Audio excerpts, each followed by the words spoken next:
A organização da aula de hoje, então, nós escrevemos as funções de estrutura, né, F2 e FL, em termos da seção de choque de dipolo, por exemplo, calculada no Color Glass Condensate, caso geral, né? E depois ver algum preliminar, né, sobre a equação BK, que eu quero derivar explicitamente a equação BK, que ela é muito utilizada, a solução numérica da BK é muito utilizada na fenomenologia. Então, na aula passada, a gente conseguiu mostrar no formalismo do Color Glass, né, através dos diagramas, né, demonstrar diretamente dos diagramas e a amplitude dos diagramas considerados, que são a flutuação do par Q-barra, a flutuação do fóton em um par Q-barra interagindo com o núcleo ou com o próton, que é modelado via o Color Glass Condensate, né. A gente definiu, então, a seção de choque de dipolo, que depende da rapidez ou de X, e da separação transversa do dipolo. No Color Glass, ela é definida desta forma, né? 2 sobre o número de cores, uma integral no parâmetro de impacto, ou no baricentro, né, do dipolo, né, o vetor B, né? Traço sobre cores, né, do valor esperado não, da média, né? Média sobre configurações de carga-fonte, né, carga de cor-fonte.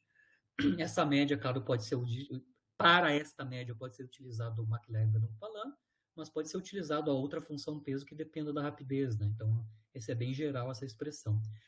A média é desta quantidade, né? É 1 menos o produto das funcionais U, né? Que elas dependem de duas coordenadas espaciais distintas, né? A U é avaliada em X transverso, a U Dagger é avaliada em Y transverso, lembrando que o U Dagger tem que estar relacionado com o quark ou o antiquark espalhando multiplamente com o campo do Color Glass ou o campo de Weizsäcker-Williams não abeliano. Né? Obviamente, a gente pode reescrever as coordenadas transversais do quark e do antiquark em termos do tamanho transverso do dipolo, que é o vetor bivetor R, né? E baricentro do dipolo, né? Que é o vetor bivetor B. Então, x transverso é escrito em termos de B mais R sobre 2, e y transverso é escrito como B menos R transverso sobre 2. Ou seja, a dependência em R está nas coordenadas espaciais em que as funções U são calculadas e depois feita a média, né? A média numa Clerc-Venn-Gupalin nós fizemos explicitamente, né? A média de U barra com duas coordenadas distintas a gente fez explicitamente no modelo Maclaurin-Venn-Gupalin, né? Explícito, né? A cálculo até o fim, né? Bom, a partir da amplitude a gente consegue calcular então a seção de choque de interação de um fóton com um núcleo, com um próton, né? Esse fóton pode ter polarização transversal ou longitudinal.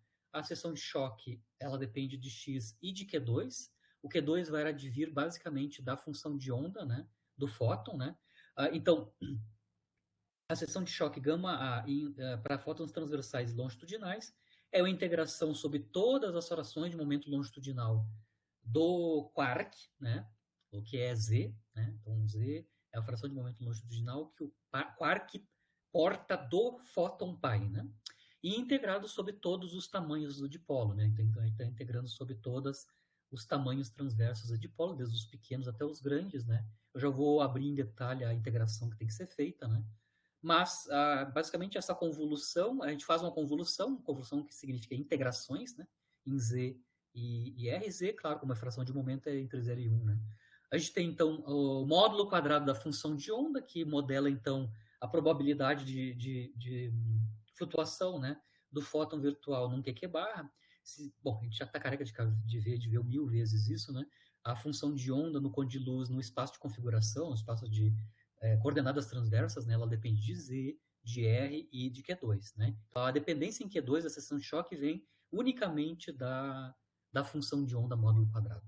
E isso multiplicado pela função de seção de choque de dipolo. Né? Então, basicamente, em mecânica quântica, a seção de choque é a média, né? A média em mecânica quântica da seção de choque de dipolo, onde essa média é pesada pela função de onda do fóton virtual decaindo, flutuando num parque Q-barra, que é o primeiro estado de Fock, né?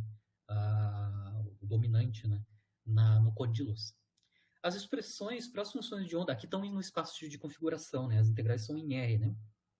Tanto a SIGDIP quanto a PSIS estão no espaço de R, não de momento transversal, né?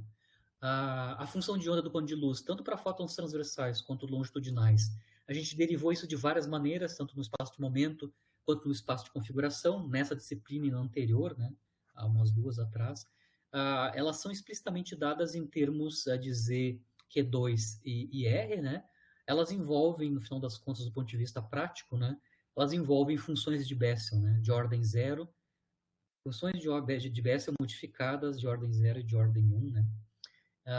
E a dependência Q2 é explícita na componente longitudinal, né? A normalização já depende de Q2, mas a dependência em Q2 basicamente vem dessa variável oscilar epsilon, né?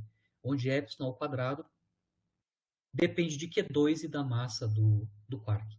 Então aqui eu estou mostrando quanto é que é o módulo quadrado da função de onda para uma determinada polarização do fóton em termos da carga e da massa dos quarks, né? Obviamente, a gente vai ter que somar sobre todos os quarks de interesse, né? Por exemplo, nos modelos originais do GBW, do IEM e do próprio MV, né? Em geral, a soma sobre flavors só vai sobre os quarks mais leves, né? O U, D e S, inclusive eles simplificam do ponto de vista da fenologia, né? Eles usam a mesma massa, né? Para esses três quarks, né? Que pode ser fitada ou fixa, né? Em geral, o pessoal fixa em 0,14 GeV a massa desses quarks. Mas, claro, nas expressões você tem que somar, né? Aqui eu tenho a carga quadrada de cada quark e lá dentro da expressão tem a massa daquele quark explicitamente, né? Como a massa é a mesma, em geral, essa somatória em F, né?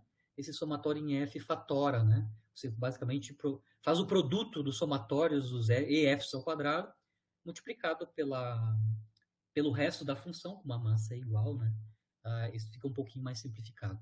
A coisa fica mais complicada quando tu está introduzindo, então, quarks pesados, né? Onde eles têm massas distintas, né? Então, se tu incluir aqui charm e bottom na tua função de onda do fóton, né? Obviamente, você vai ter que separar as contribuições de quark leve e as de quark pesado explicitamente em termos do charm e do bottom, né? Mas nos modelos originais, em geral, eles só usam os quarks leves, né? A partir, sim, a partir da seção de choque de interação do fóton com o alvo, né, para as duas polarizações, a gente consegue então escrever as funções de onda, as funções de estrutura adimensionais, né, a transversal e longitudinal, que eu estou chamando de FA, porque eu estou sempre falando do caso geral núcleo, né? A gente está falando do próton no hands-on, mas a gente vai ter que fazer um hands-on com núcleos, né? Mas é a F2 para um núcleo, né? No número de massa atômico A, com polarizações transversais e longitudinais. Então temos duas funções de estrutura, né? Transversa e longitudinal. Ela é obtida a partir da seção de choque no formalismo de dipólos, no color glass, né? Basicamente é o produto de Q2 sobre 4π ao quadrado alfa eletromagnético pela correspondente seção de choque gama A para uma determinada polarização do fóton, tanto transversal quanto longitudinal. A função de estrutura F2, que é o que a gente chama de função de estrutura eletromagnética, né, do núcleo ou do próton, né? Lembrando, de novo, elas são dependentes de x e Q2, porque as seções de choque são dependentes de x e Q2. Né? É a soma da função de estrutura transversa com a longitudinal. Só um detalhe, a função de estrutura longitudinal ela é mais sensitiva à física de saturação. Né? Até a gente já discutiu isso porque, né, numa disciplina anterior. Fala, Gabriel. Só agora a gente já está um pouco mais evoluído. Eu me lembro dessa questão aí da massa dos quarks, a gente discutir ela desde lá da nossa cadeira sobre quando o professor ensinou o DIS pra gente. Porque falar que eu me lembro a primeira vez que eu vi espalhamento, que foi com o professor Erison, a primeira cadeira que eu fiz no mestrado, que era de física de partículas, e que gostava de tudo. Ele usava, quando me ensinava aquela cadeira, espalhamento para nós, é que acho que é meio canônico isso. O elétron 1, desde o começo, o resultado, o que acontecia quando tu mediava por spin e depois comparava com o resultado experimental.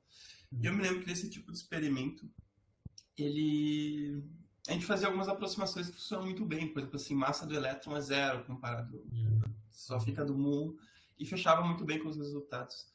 Mas eu ia perguntar sobre essa massa do quark, que o professor falou que era, acho que é 0,14 GeV, acredito eu, não sei. E isso tem como medir? Ou, por exemplo, isso o pessoal faz por fenomenologia, a gente não pode fazer que é Lembra, zero, sabe? Tipo, massa do quark tu nunca vai saber qual é, porque os quarks são confinados. Tu nunca vai saber a massa dos quarks, né? O que tu pode fazer é estimar a massa, né? Existem várias maneiras de fazer isso. Inclusive tem que separar.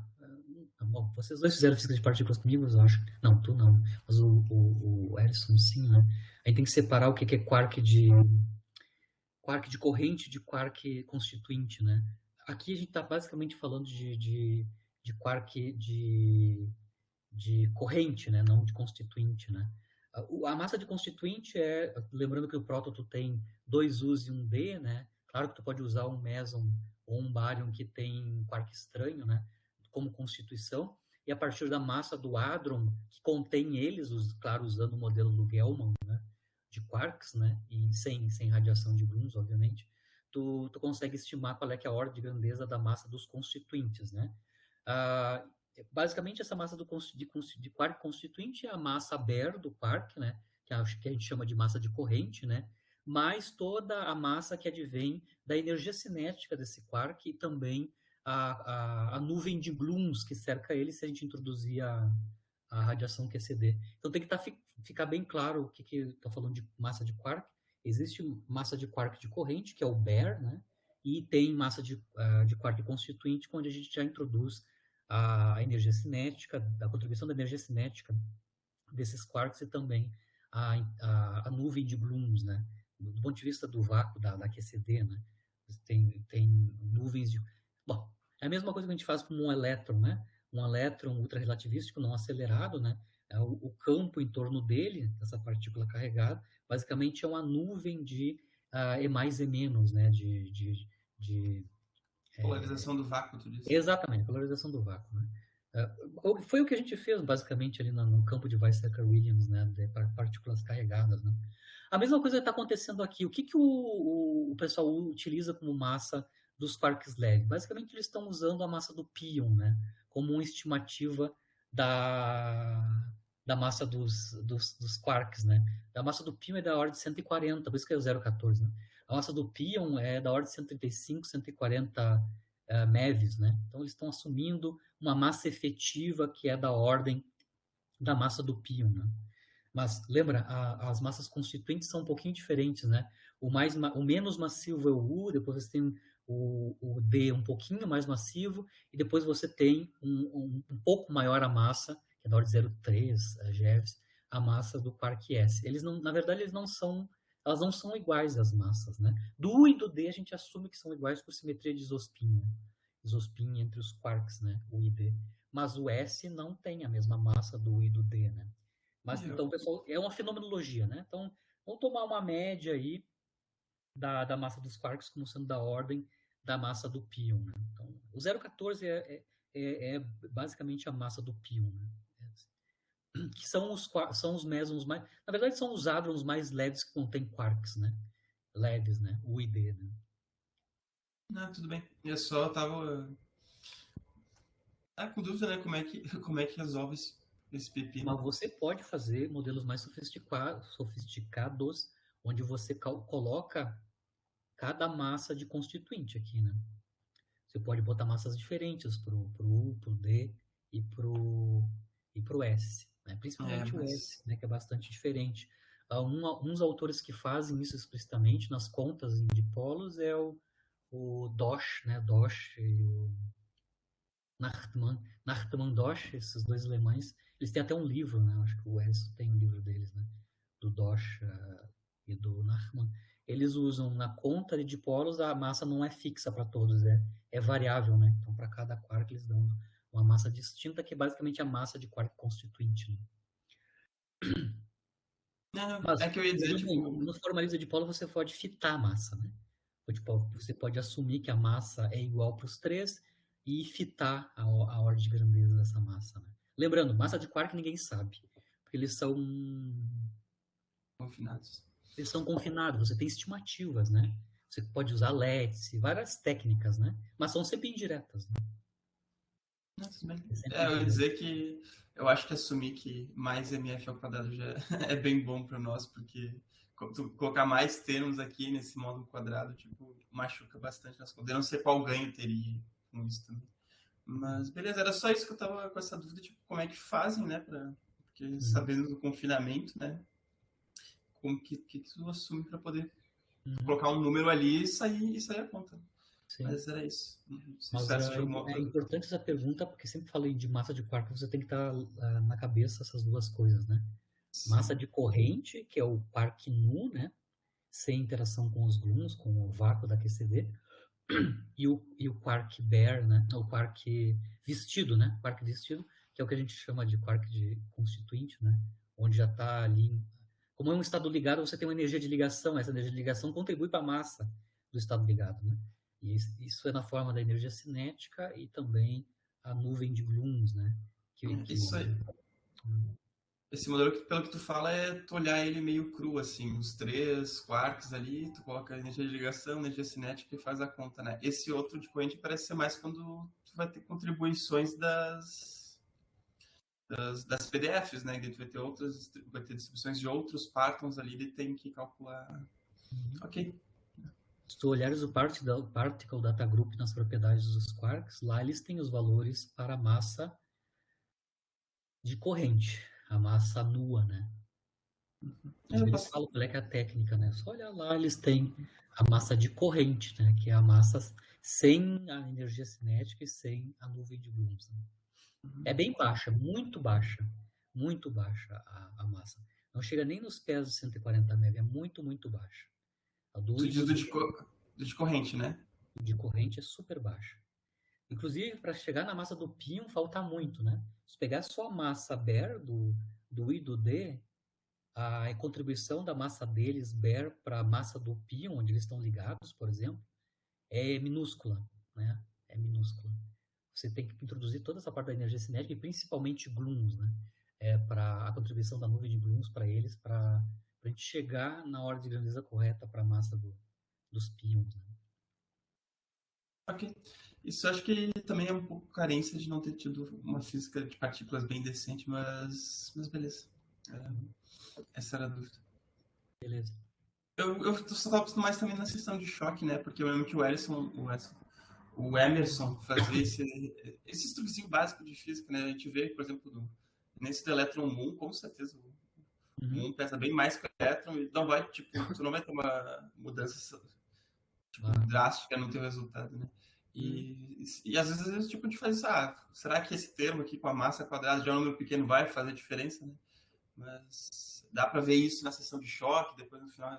Já uso a tua pergunta para responder, né? Se a tua virtualidade do teu fóton é muito grande, ou seja, o Q2 é muito alto, né?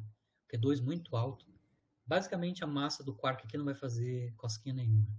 Não vai ter efeito numérico nenhum. Certo? Então, para um fóton altamente virtual, basicamente a massa do quark é irrelevante. Se for botar 100 GeV quadrado para esse cara aqui, comparado com 0,14 ao quadrado, que é menor ainda, né? É nada. Então, para alta virtualidade, a epsilon é basicamente dado por Q2 e Z, né? E, claro, vão ter termos aí que são irrelevantes, mas esse aqui, ó, esse que acompanha o K0 quadrado, esse aqui vai embora se tu tá com alta virtualidade, né? Então, ok. Era isso, prof. Valeu. Obrigado. Aí eu vou dar uma com vocês, né? Se a gente tem a seção de choque no formalismo, tanto color glass, mas lembrando que o color glass, no final das contas, recai no formalismo de dipolos, né? Do ponto de vista da fatorização, né? Uma função de onda ao quadrado e uma seção choque de dipolo, né? Mas aí o Hands-on 2, que já está lá, né? É calcular, então, a função de estrutura longitudinal e a F2, eletromagnética, né? Ainda para próton, tá? Depois a gente vai ver a questão do núcleo, né? Para as mesmas ranges de X e Q2 que a gente comentou no último hands-on, né? Na verdade, o R eu transformei para Q2, né? Eu quero que você, então, utilize os mesmos parâmetros originais, né? Que eu acho que são só para quarks leves, né? Então, se restringam só aos quarks leves por enquanto, usando os parâmetros para quarks leves dos modelos originais. Obviamente, eu só queria dar uma conversada com você sobre a contribuição ou a relevância dos quarks pesados, né? se você está com alto Q2, né, e principalmente pequeno x, você tem a contribuição de quark, charm e bóton deve ser relevante, né? Então, só estou mostrando aqui algumas referências mais ou menos atualizadas, né, comparado com as originais, né, onde foi feito, foi refitado o modelo, né, foi reajustado o modelo, incluindo a contribuição de charm e bóton. Por exemplo, nesse artigo do Gollet, Bernay e Sapeta, de 2018, né, eles refitam a GBW original, incluindo as contribuições de quarks pesados, né, heavy quarks, tanto o C quanto o B, nesse artigo do Sapeta. Inclusive, no hands-on C, do hands-on 2, está ali o artigo do Sapeta. O Sapeta disponibilizou um grid para calcular o F2, a seção de choque de dipolo, da GBW nova, né, com os parâmetros novos, incluindo heavy quarks. Né? No caso do IEM, a mais recente, que inclui quarks pesados, na verdade, eles só restringem a Charm, é um artigo do Hazeyan e do Schmidt, né? Isso é de 2013, mais ou menos atualizada, com Charm. Né? Posso cavocar mais na literatura para saber se alguém fitou com quark, mais com quark B também, mas que eu lembre assim de cara, esse artigo do Hazeyan inclui o Charm. Né? E no caso da MV, lembra, a gente fez uma brincadeira que a MV não serve para nada, né? Na verdade, não serve mesmo, né? Porque o modelo MV ele não tem dependência em rapidez, ou em X, né?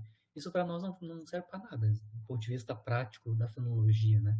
Mas sim, ela serve como condição inicial para soluções numéricas das equações de evolução que envolvem seção de choque de dipolo, né? Por exemplo, a BK, a Jimmy Walker, aquele paper do Armesto que vocês olharam lá para tirar a expressão da sigma dipolo MV, é um caso onde a sigma dipolo MV é utilizada como uma condição inicial para uma equação de evolução que inclui rapidez. Né?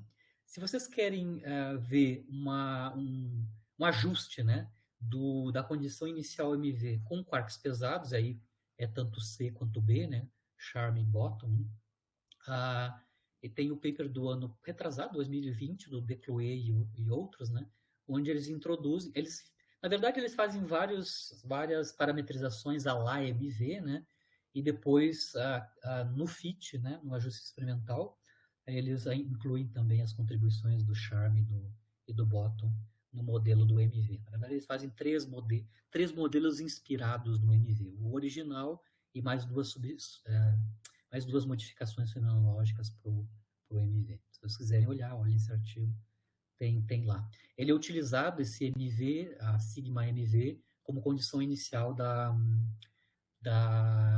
equação BK, né, com acoplamento Running, ou NX-NOR, não lembro, mas é só com uma condição inicial para uma outra equação de evolução. Né?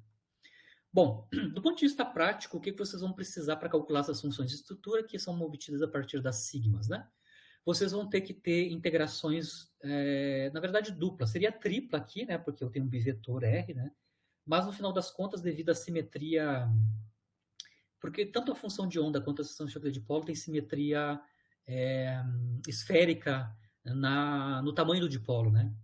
Ou seja, eu não dependo do ângulo polar relativo ao bivetor R, tanto na função de onda quanto no SIGDIP. Todos eles dependem do módulo de R. Então, tem a simetria esférica, e aí, no final das contas, na verdade, vocês vão fazer duas integrações, né? Então, necessariamente, no C++ ou no programa que vocês estão fazendo, vocês vão precisar de uma integração múltipla, um pacote para integrar, fazer múltiplas integrais, né? Um pacote para fazer integrações multidimensionais, né? Aí Z e no módulo de R, certo? Existem N pacotes, se a gente quiser discutir depois, a gente pode ver quais são os melhores em C++, mas vocês já devem conhecer isso, né? Melhor que eu. Mas basicamente vocês têm duas integrações e elas são independentes, elas têm limites numéricos independentes. Então vocês realmente podem utilizar um código numérico multidimensional para as integrações. Tá? Eu só vou dar um detalhe na integração em bivetor, a integral em D2R, né? Tem que ser feita. Né? Como temos tanto a SIGDIP como a função de onda, dependem do módulo de R, né? Basicamente a integração D2R, né? Você pode fazer já a integração em ângulo azimutal, né? Ou em ângulo polar, na verdade, né? Em ângulo polar, que vai dar 2π, né? Você vai integrar de 0 a 2π em φ, né? E você tem, então, uma integração restante no módulo do tamanho radial, módulo do tamanho do dipolo, né? Que eu estou chamando de R-perp, que é o módulo do vetor R-perp, né? Que vai ser uma integração de zero a infinito. Então, integral imprópria em R, tá? Integral imprópria em R, de zero a infinito, onde você está integrando tamanhos de dipolos desde os bem pequenininhos até o infinito, certo? Obviamente, tem várias maneiras de fazer essa integração. Uma delas é dizer que não faz sentido ter dipolos de tamanho infinito, né? Você pode fazer um cutoff superior, né, em R usando o tamanho do hadron, por exemplo. Você está no próton, né? O limite superior poderia ser o raio do próton. Então, tu integra de zero até o raio do próton. Se tu quer integrar exatamente sobre todos os tamanhos de dipolos de zero a infinito, aí é interessante fazer uma substituição de variável para deixar de ter uma integração imprópria, né, de zero a infinito. Um exemplo de como fazer isso, tá? Trocar os limites de integração de zero a infinito para uma integração com limites finitos, né? É fazer esse tipo de transformação de variável, tá? Por exemplo, substitui R por uma nova variável, a variável U, né? Ou seja, o módulo do vetor R, né? É a tangente de U, né? Com isso você pode, então, reescrever a tua integração em R em termos de uma integração em U, né? Onde você tem o jacobiano aqui na transformação. E, claro, o integrando que depende de R vai ser um integrando que depende da função U, da variável nova U, desta forma, né? R troca por tangente de U. Vocês vejam bem que os limites que são de zero a infinito em R, quando eu utilizo a nova variável U, né? Os limites de integração, né? Eu obtenho, então, por arctangente do limite correspondente em R, né? Eu consigo mostrar que isso vai ser um range finito, né? Quando R é zero, a variável U vale zero, que é o arctangente de zero, né? E quando a R é infinito, o máximo, né, é a arctangente de infinito, que é o valor assintótico π sobre 2, né? Então aí você vai ter na integração em R de zero a infinito imprópria de uma determinada função, que é o integrando, aquele produto da psi quadrado com o sigma, né, de dipolo, você vai ter então uma integração na variável nova de 0 a π sobre 2 da própria função, claro, com a transformação para a variável u e o jacobiano na transformação.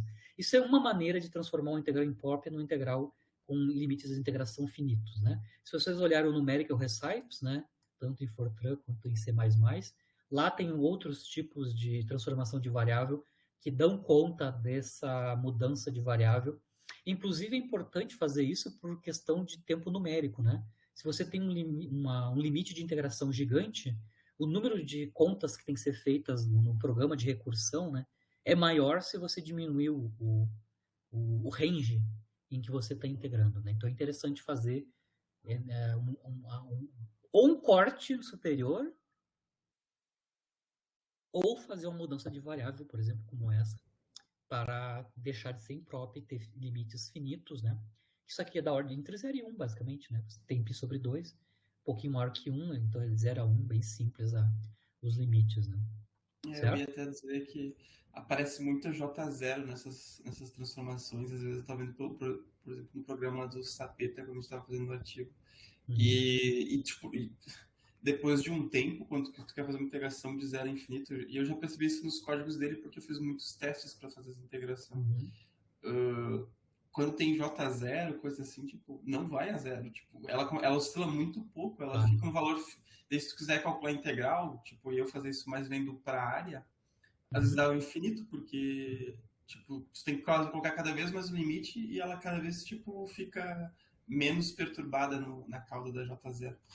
Então, tipo, se tu conseguisse transformar um negócio de zero infinito para zero a π sobre 2, tipo, acho que o computador dá uma. Eu tô falando isso aqui especificamente por causa de vocês, né? Que eu acho que é interessante, mas vocês poderiam botar um cutoff aqui, né? Vocês poderiam integrar de 0 até o raio do próton, né? O que eu faço, né? Tipo, às vezes. Não tem problema porque o integrando ele cai rapidamente com R, com o módulo de R, né? Se tu olhares aqui, né?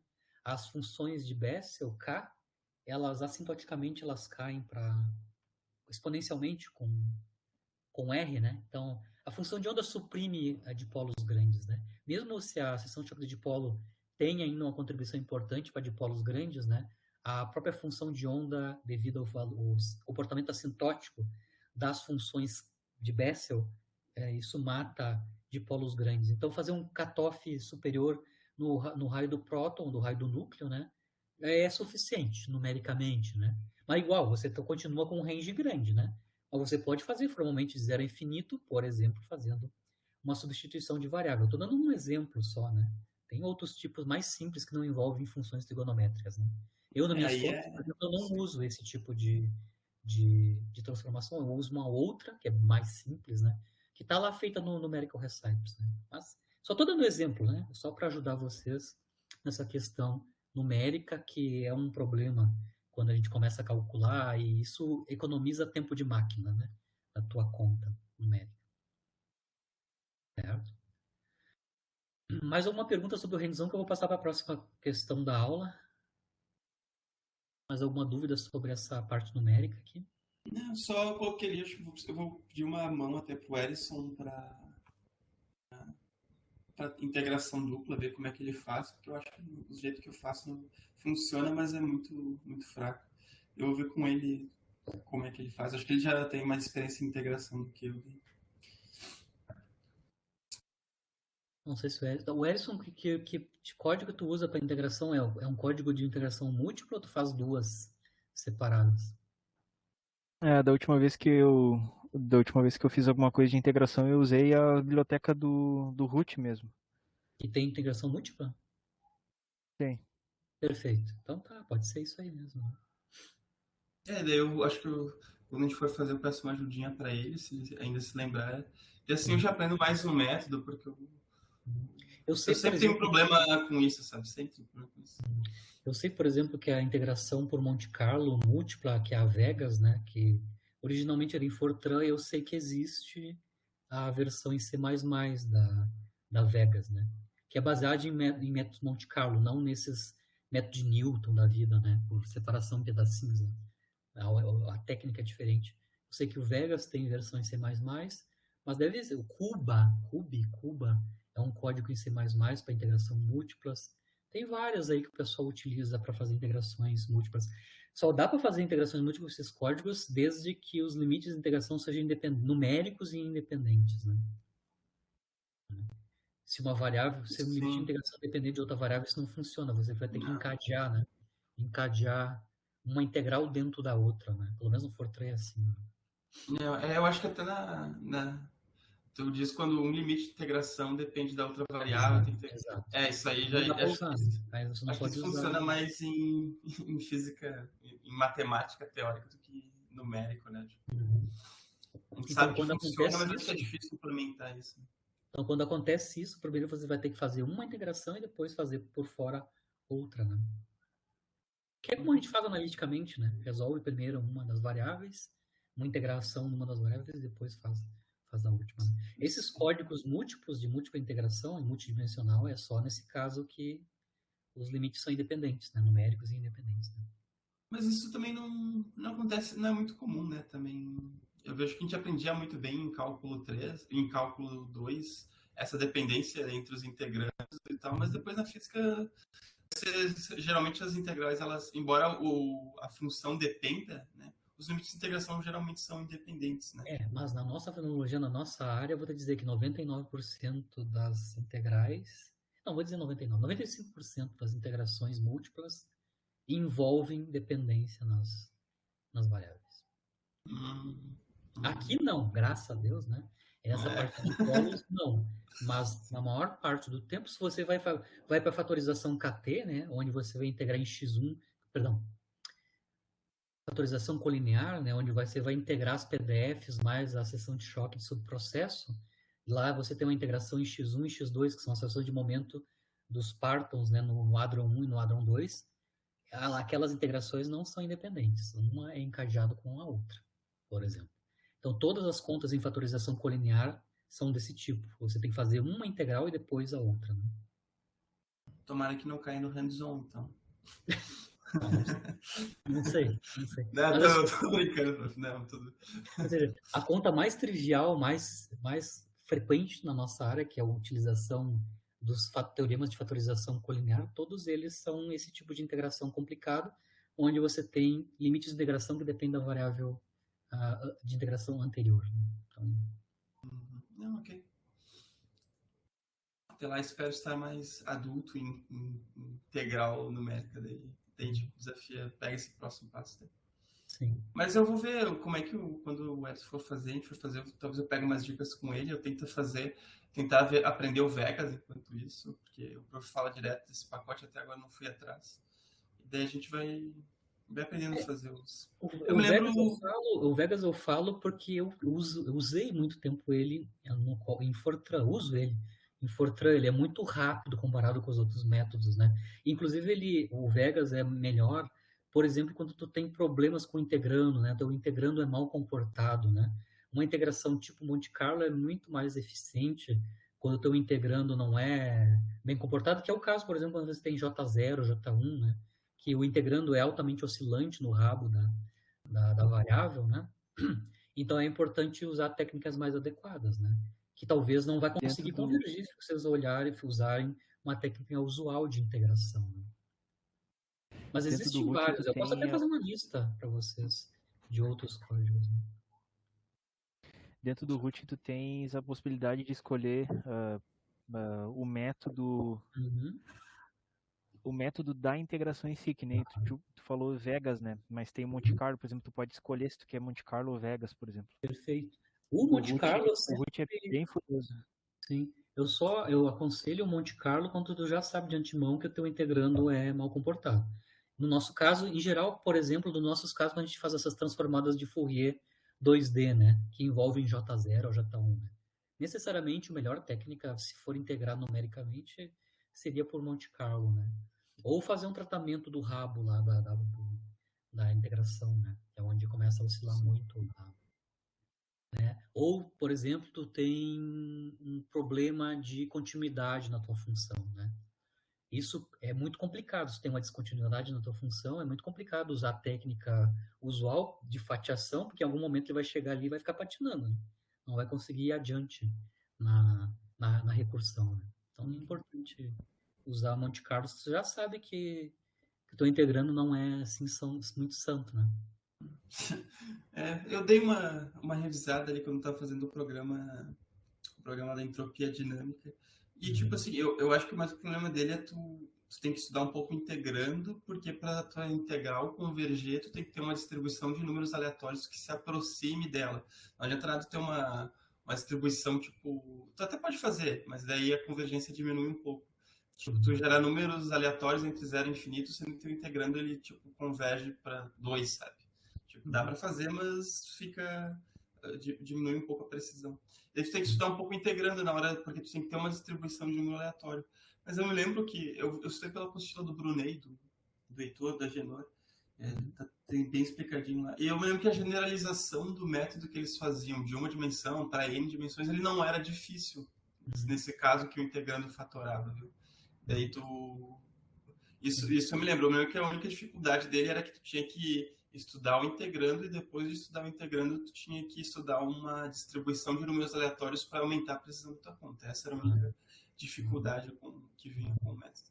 Mas eu acho que quanto mais método aprender, melhor. Eu falo isso para vocês porque eu imagino que o Erson tem mais experiência nisso e para mim sempre machuca e leva muito tempo a fazer a integração. Eu acho que é um ponto fraco que tem mais estudado. Mas isso a gente vê nessas 2 semanas, vai para fazer o próximo e dar uma melhorada nisso também.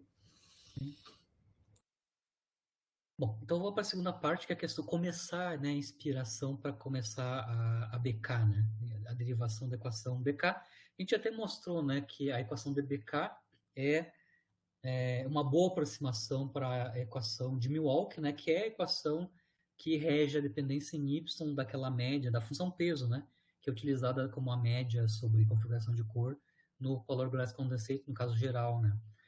Então é importante a gente entender qual é que é a cara da BK, como é que a gente obtém a solução dela, né? Mas basicamente a BK é uma generalização não linear da equação BFKL, tá? A gente já estudou, acho que numa disciplina há muito tempo atrás, uns 2 anos atrás, 3 anos atrás, a gente estava estudando a derivação da equação BFKL, né?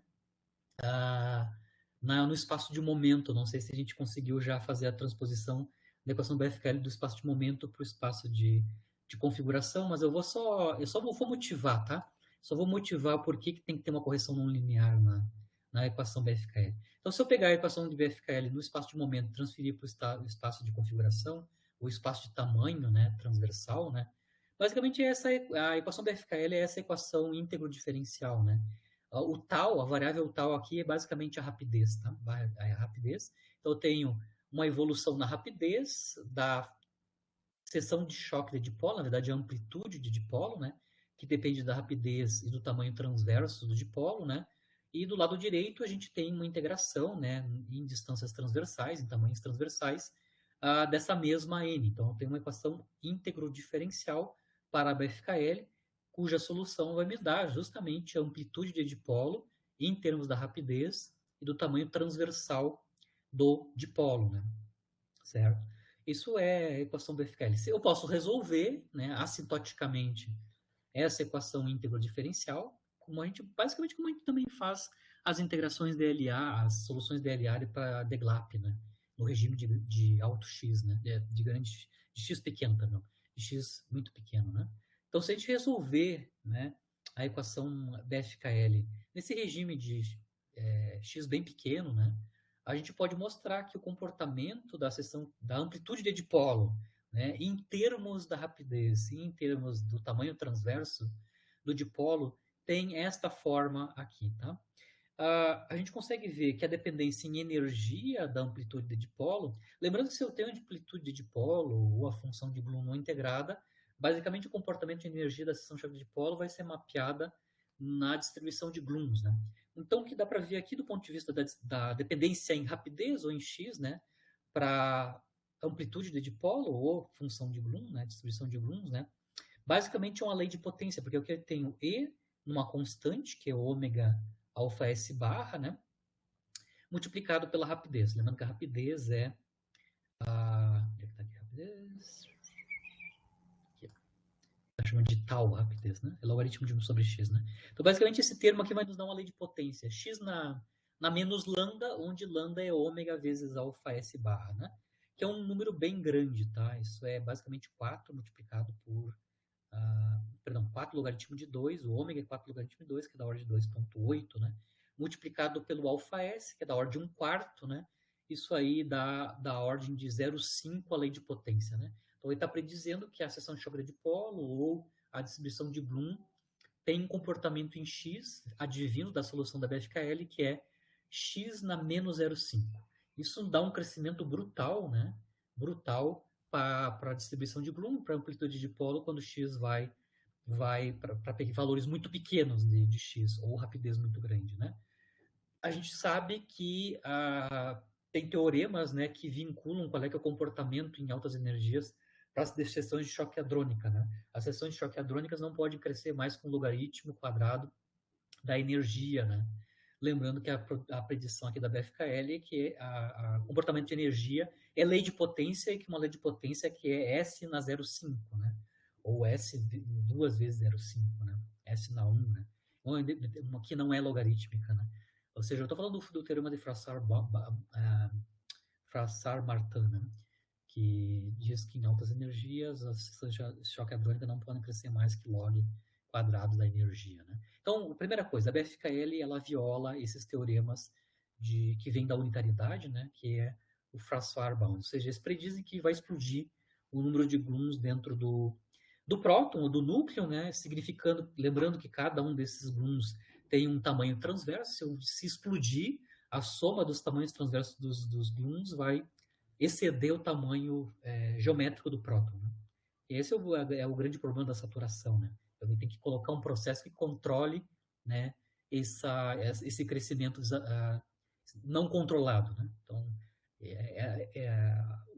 por exemplo, os efeitos de recombinação, né, fusão de partons, é um dos processos possíveis para conter, né, esse crescimento exagerado da distribuição de Bloom.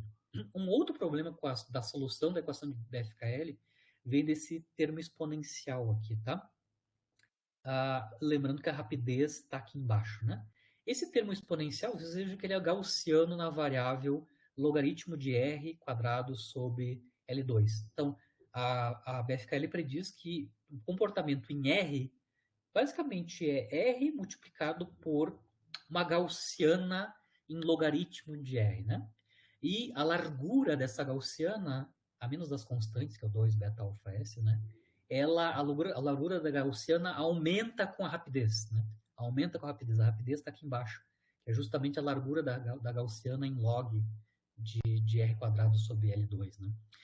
Qual é que é o problema disso? Que se você tem rapidez muito alta, very small x, né? Rapidez muito alta significa que a tua gaussiana, né, é muito larga em R. E qual é que é o problema de ser muito larga em R? Você vai ter uma seção de choque de dipolo que vai estar mapeando, né, valores de distâncias transversais ou tamanhos de dipolos que estão muito grandes, né? Vai pegar uma rabeira lá da distribuição de tamanho transverso, onde você está tomando dipolos muito grandes, onde a gente não tem controle perturbativo, né? Lembrando que dipolo grande, a gente discutiu isso, né? Dipolo grande está associado sempre com o limite não perturbativo, né?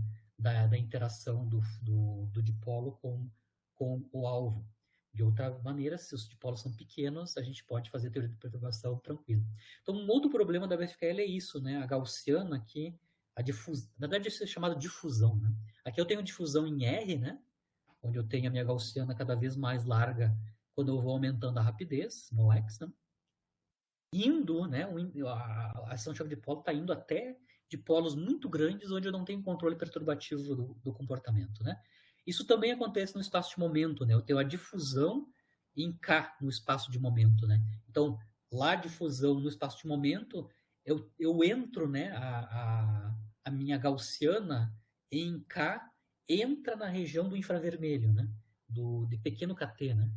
Lembrando que em pequeno KT a gente não tem nem como calcular perturbativamente, né? Porque a escala KT em que a alfa S, a constante de acoplamento, é calculada, diverge, né? Então, temos dois problemas, né? Uma que é a lei de potência, com uma potência muito alta em X, e a outra é a questão da difusão na região do infravermelho, em KT, né? Infravermelho em momento transversal, ou em dipolos grandes, muito grandes, se eu estou falando isso em termos de R, né? Uma maneira de controlar esses dois problemas, contornar esses dois problemas ao mesmo tempo, advém da equação de evolução BK, que basicamente, então, é uma correção não linear, né? Uma correção efetiva à equação BFKL para tentar resolver esses problemas. O problema, principalmente, é a questão de como é que você trata a região do infravermelho no momento transversal, né? Ou a região de grande R, né? R grande, né? Então, esses dois problemas da equação BFKL podem ser resolvidos, então, se a gente utilizar uma correção não linear que é dominante em pequeno x, né? A gente já vai ver depois. A quantidade-chave na construção da equação BK é a escala de saturação, né? Que no próprio modelo MV já existe, né? Mas a escala de saturação no BK ela vai depender de x explicitamente, né? Sabida a escala de saturação, a gente tem um comprimento de correlação associado, né? Que é o inverso da escala de saturação, né?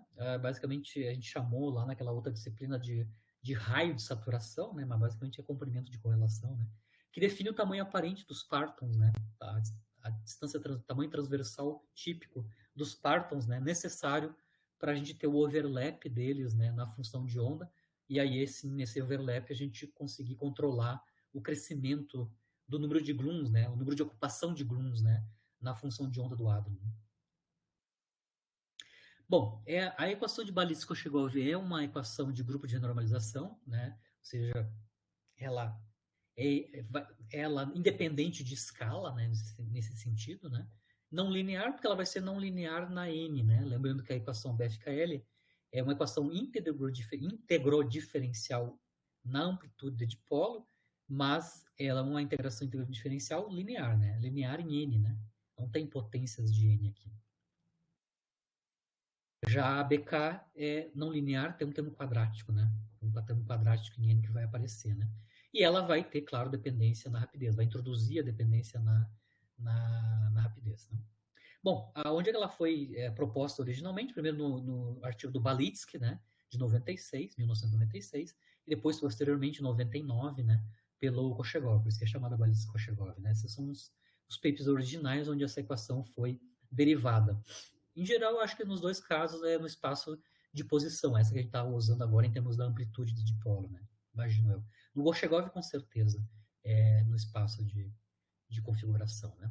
E aí eu vou começar a derivar a equação BK, né? Eu não vou fazer isso na aula de hoje, eu vou só fazer o esquenta, né? Eu só vou construir as quantidades necessárias para a gente poder derivar a equação BK, né? Certo? Bom, o ponto de partida é o que a gente já conhece, né? Que é a amplitude para o processo do fóton flutuando num par Q-barra. A gente já sabe como modelar isso em termos da função de onda do fóton, né? Se a gente aumentar a rapidez, né? Quanto maior a rapidez, ou seja, quanto menor o x, ou seja, está aumentando a energia, né? Mais espaço de fase disponível eu vou ter para o dipolo, né?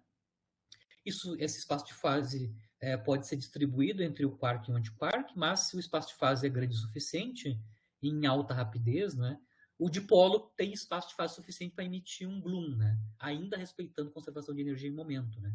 Então, se a rapidez é grande, small x, né, eu posso ter correções ali nas linhas de quark ou de antiquark que envolvem, por exemplo, a radiação de Grooms. Né, certo? Ou seja, eu tenho um dipolo flutuando num par Q-barra mais um Bloom, né?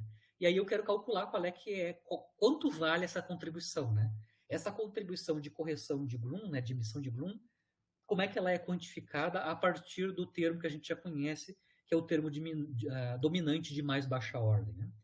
Esses processos de emissão de Blooms, né, é uma correção de ordem mais alta, ou seja, de ordem alfa-S, alfa eletromagnética, né?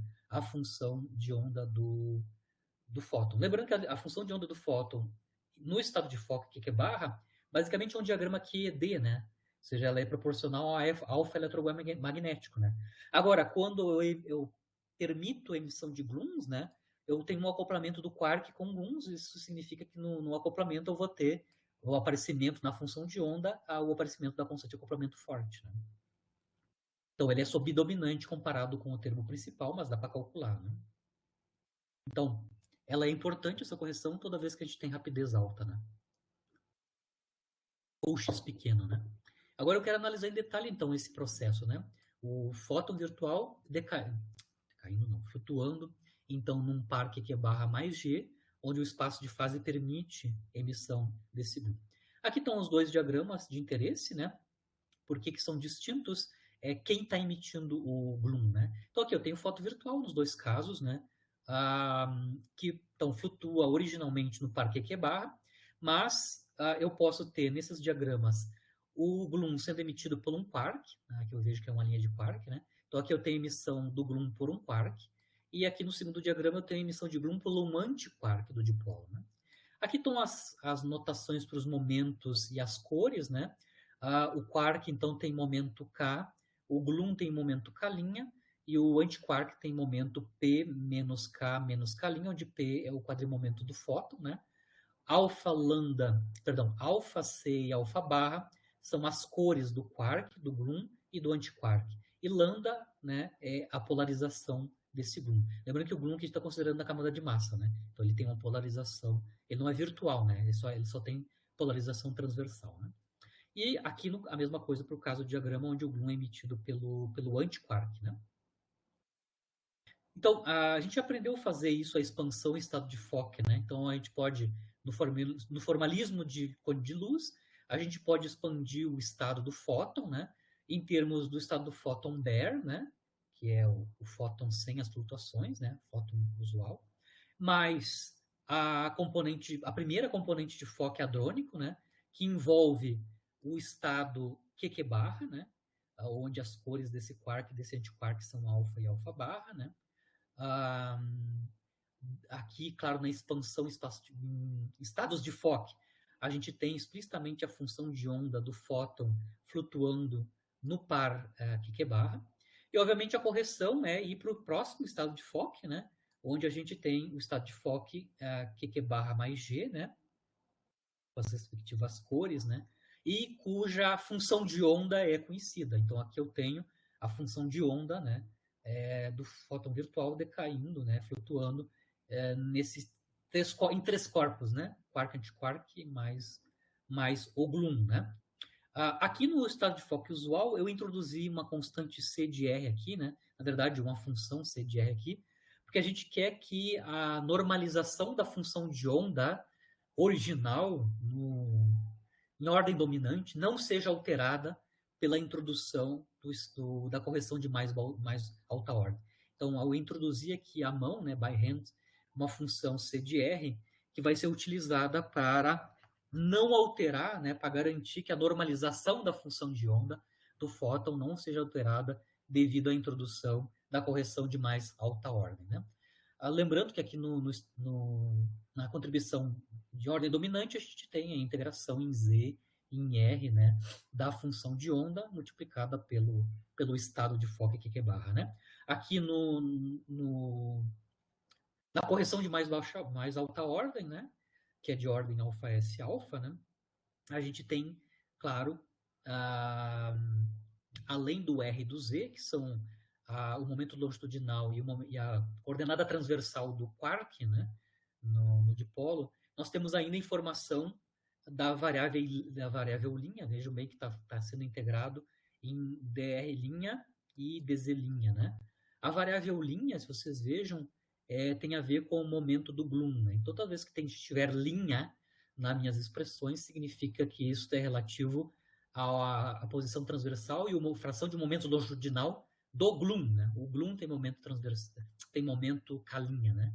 O momento K' tem uma variável conjugada de Fourier, que é o R', e a fração de momento longitudinal correspondente é o Z'. Então, por isso que tem mais um conjunto de integrações sobre a fração de momento longitudinal do Bloom e o seu tamanho, né, a sua coordenada transversal, não é tamanho, sua coordenada transversal, além da coordenada transversal e Z do quark, né, do dipolo.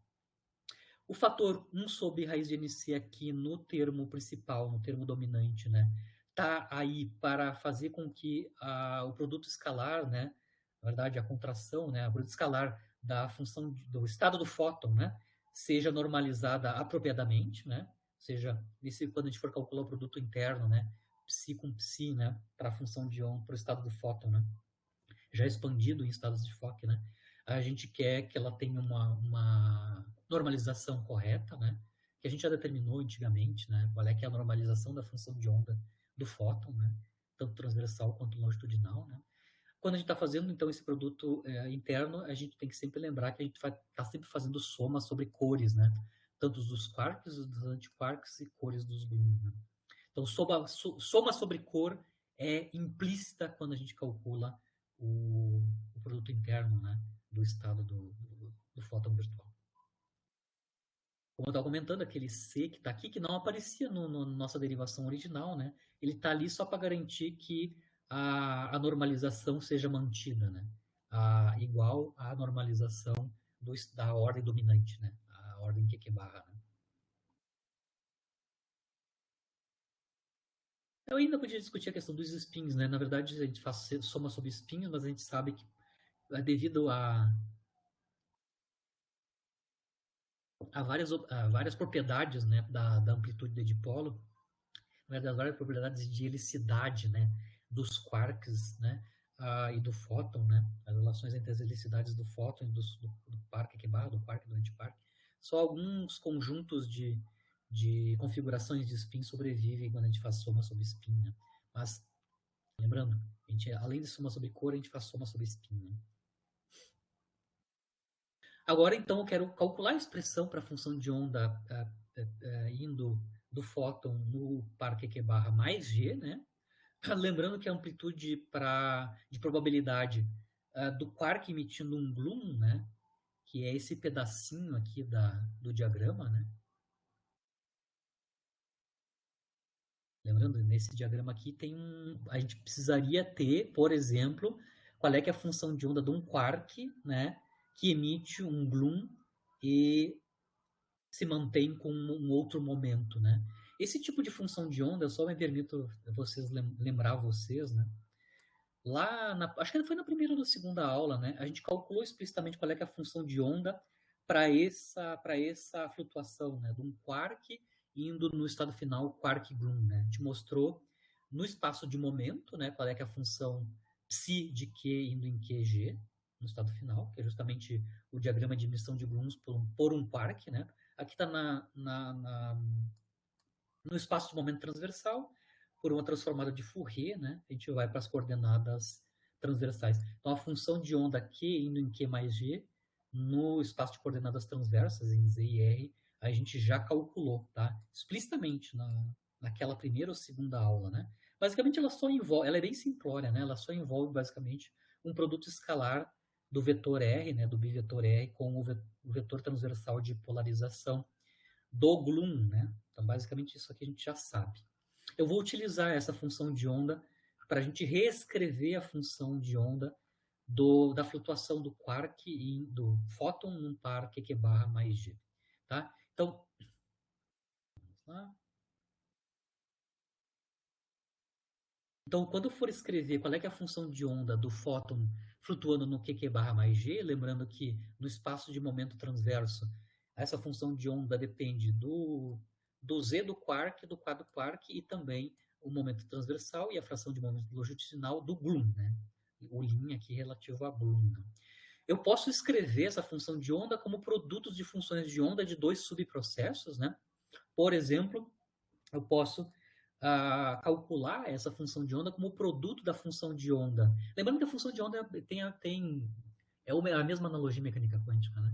É uma densidade de probabilidade, né? Uma densidade de probabilidade do fóton flutuar num Q bar ou em outro tipo de fermion, né? Então aqui eu posso escrever essa função de onda do fóton indo em três corpos, né? Como sendo o produto da função de onda indo do fóton virtual no par Q bar, que é o de mais baixa ordem, e posteriormente do Q, né? Flutuando num quark e um gluon. Tá? Então, um processo em duas partes. Primeiro eu formo o dipolo e um dos quarks, ou um antiquark do dipolo, me emite o gluon. Eu posso escrever essa emissão de gluon a partir do quark do antiquark, a partir da função de onda psi Q indo em QG, que a gente calculou na primeira ou segunda aula, certo? Então, essa função de onda pode ser escrita como um produto de duas funções de onda em mais baixa ordem e a função de onda Q indo em QG, certo? Obviamente, tem duas contribuições aqui com o sinal menos, eu já vou discutir isso, né? Porque o gluon pode ser emitido tanto por um quark, né? Que é o diagrama aqui de cima, né? Esse primeiro diagrama da esquerda, ou ele pode ser emitido por um antiquark, né? Então, o primeiro termo aqui é quando o gluon é emitido a partir de um quark, e o segundo diagrama é quando ele é emitido por um antiquark. A informação do antiquark está no sinal menos que está aqui, né?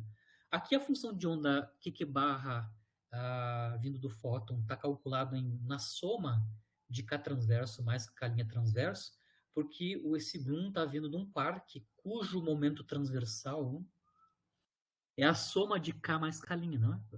O quark está aqui, ó. O quark original está aqui, e depois ele vai flutuar num quark e num gluon, né? Lembrando que esse cara aqui, por conservação de quadrimomento, né? Esse quark que dá origem ao gluon, ele tem que ter um quadrimomento que é a soma do K com o K'. Então é por isso que a função de onda aqui tem como momento do quark que vai emitir o gluon, né? A soma K mais K'. Isso não acontece aqui quando o antiquark emite o gluon, né?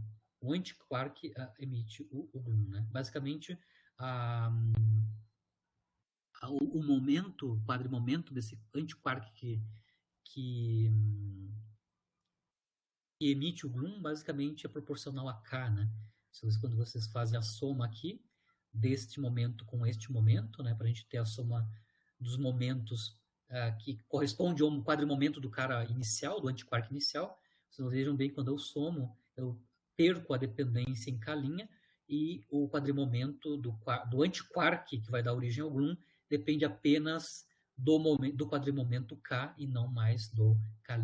Então, por isso que no segundo termo, que é a emissão pelo antiquark, isso é o sinal menos aqui, a gente só tem dependência aqui na função de onda para o antiquark, né? Que envolve o antiquark, né? Só K e não K', como no caso anterior. O sinal menos aqui nesse segundo termo vem basicamente da regra de Feynman, né, na perturbação do ponto de luz, porque no segundo diagrama, né, que é aquele onde o gluon é emitido pelo antiquark, né, a gente tem troca de sinal devido aos espinores, né? Os espinores são distintos ali naquele diagrama, né? Tem uma diferença nos espinores porque vocês conseguem ver aqui. Aqui eu tenho um espinor U no estado final, né? Perdão, um U barra no estado final e entrando aqui um U, né? Agora aqui no diagrama do antiquark emitindo gluon, né? Os espinores aqui que são envolvidos envolvem os espinores de antipartículas, né? Tanto V quanto V barra, né? Isso, no final das contas, dá origem a esse sinal menos que está ali, né? Eu também posso entender, né, essa estrutura que está construída aqui também de outra maneira, né, através da neutralidade de cor, né? Ou seja, qual é que é a cor que um gluon emitido enxerga quanto ao dipolo original de qual ele está sendo originado, né? Por exemplo, se eu tenho um gluon que tem pequeno momento transversal, né, calinha, pequeno, né, o tamanho do dipolo é muito menor que 1 sobre calinha. Lembrando, o momento transversal é a variável conjugada da coordenada transversal, né? Então, um gluon com pequeno momento transversal calinha tem uma resolução que não é boa, né? Uma resolução tosca, né? Porque o K aqui é pequeno, a resolução dele, né, que ele consegue resolver é algo muito grande, né? Ele não tem resolução suficiente para enxergar detalhes do dipolo de quem ele é emitido. Então, no caso, quando o momento do gluon é pequenininho, né, ou o tamanho do dipolo é muito menor que este cara, ele não consegue resolver, então, as cores, né, do quark e do antiquark. Ele vê o dipolo como, basicamente, um dipolo de férmions sem cor, né? Ele não consegue resolver o quark e o antiquark separadamente com as suas cores, né? E aí ele aparece para o gluon como neutro em cor, né? E aí, basicamente, a contribuição para a função de onda com emissão de gluons é zero, né? Se vocês olharem aqui, né? Vejam bem. Aqui é a função de onda do fóton flutuando no QQ barra mais G, né? Onde tem emissão de gluons. Nesse caso que a gente estava analisando, onde o momento transversal do gluon é muito pequeno, eu posso desconsiderar o K' aqui nessa primeira função de onda, e aí vocês veem que a gente tem cancelamento dos dois termos, né? Me dando uma função de onda com emissão de gluon nula, certo? Ou seja, a probabilidade de emissão de gluon, quando o momento transversal desse gluon é muito pequenininho, tende a zero, né? Da outra forma, se o meu gluon tem um momento transversal que é suficientemente grande, né? Agora a resolução dele é boa, né? Se o K dele é grande, a resolução transversal dele é bem pequenininha, né? Então ele resolve mais. Aí ele consegue enxergar, tem resolução suficiente para enxergar o quark e o antiquark e as suas cores, né? E aí esse gluon consegue ver a carga de cor de cada um deles localizadas espacialmente, né? Tanto no antiquark quanto no antiquark. Né? E claro, nesse caso, a função de onda para emissão de gluon tem que ser calculada explicitamente como está aqui, né? Como um produto de duas funções de onda, né? Para o primeiro processo, que é a formação do dipolo, primeiro estado de Fock, e a posterior emissão de gluon a partir de um quark ou um antiquark, né?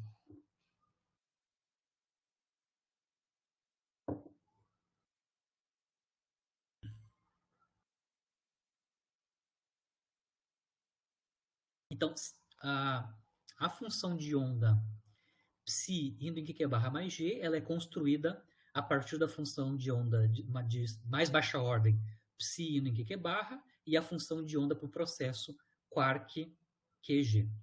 Né? Quark indo um quark mais gluon. Né? Se a gente colocar explicitamente a função de onda quark indo em QG, essas criaturas aqui, né? E a gente demonstrou em aula aqui no espaço de configuração, basicamente depende apenas de um produto escalar R e a componente transversa, né, do vetor de polarização do gluon, né?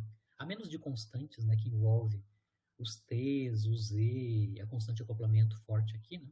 Isso a gente derivou na primeira aula. Se eu pegar aquela expressão e colocar aqui de volta, né?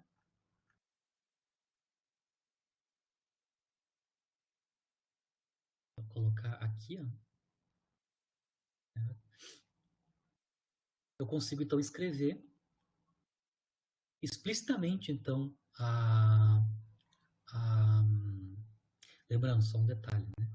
Aqui eu estou construindo a função de onda no espaço de momento, né?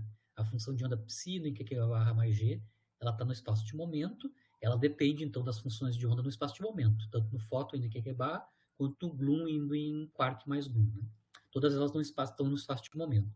Bom, eu vou substituir, claro, pelas correspondentes funções de onda que eu sei as expressões, né? Principalmente o Q em QG, e depois, claro, fazendo a transformada de Fourier do espaço de momento transversal para o espaço de configuração transversa, né, ou de tamanhos transversos. Né? Então, aqui eu estou escrevendo já a função de onda psi indo em Q barra G no espaço em R. Né? Claro que eu tenho variável R' e Z' que correspondem à variável conjugada de momento K' e Z' do Glum, né, emitido no estado final. Né? Então, lembrando, colocando as funções de onda do sistema Q barra fóton Q barra, que é comum aos dois, né? Comum aos dois termos aqui. Este cara e este aqui são comuns a menos dos momentos ou das componentes transversais em que eles são calculados, né? E lembra, a gente pode fatorar, né? Fatorar a função de onda quark e quark Glum, porque ela é igual, né? Inclusive ela é calculada nas mesmas variáveis, né? Nos dois casos, né? Nos dois termos. Então a gente vai poder fatorar essa função de onda, né? Explicitamente. E como eu comentei, ela envolve então apenas aqui, a menos das normalizações, né? A menos das normalizações e dos índices de cor, né?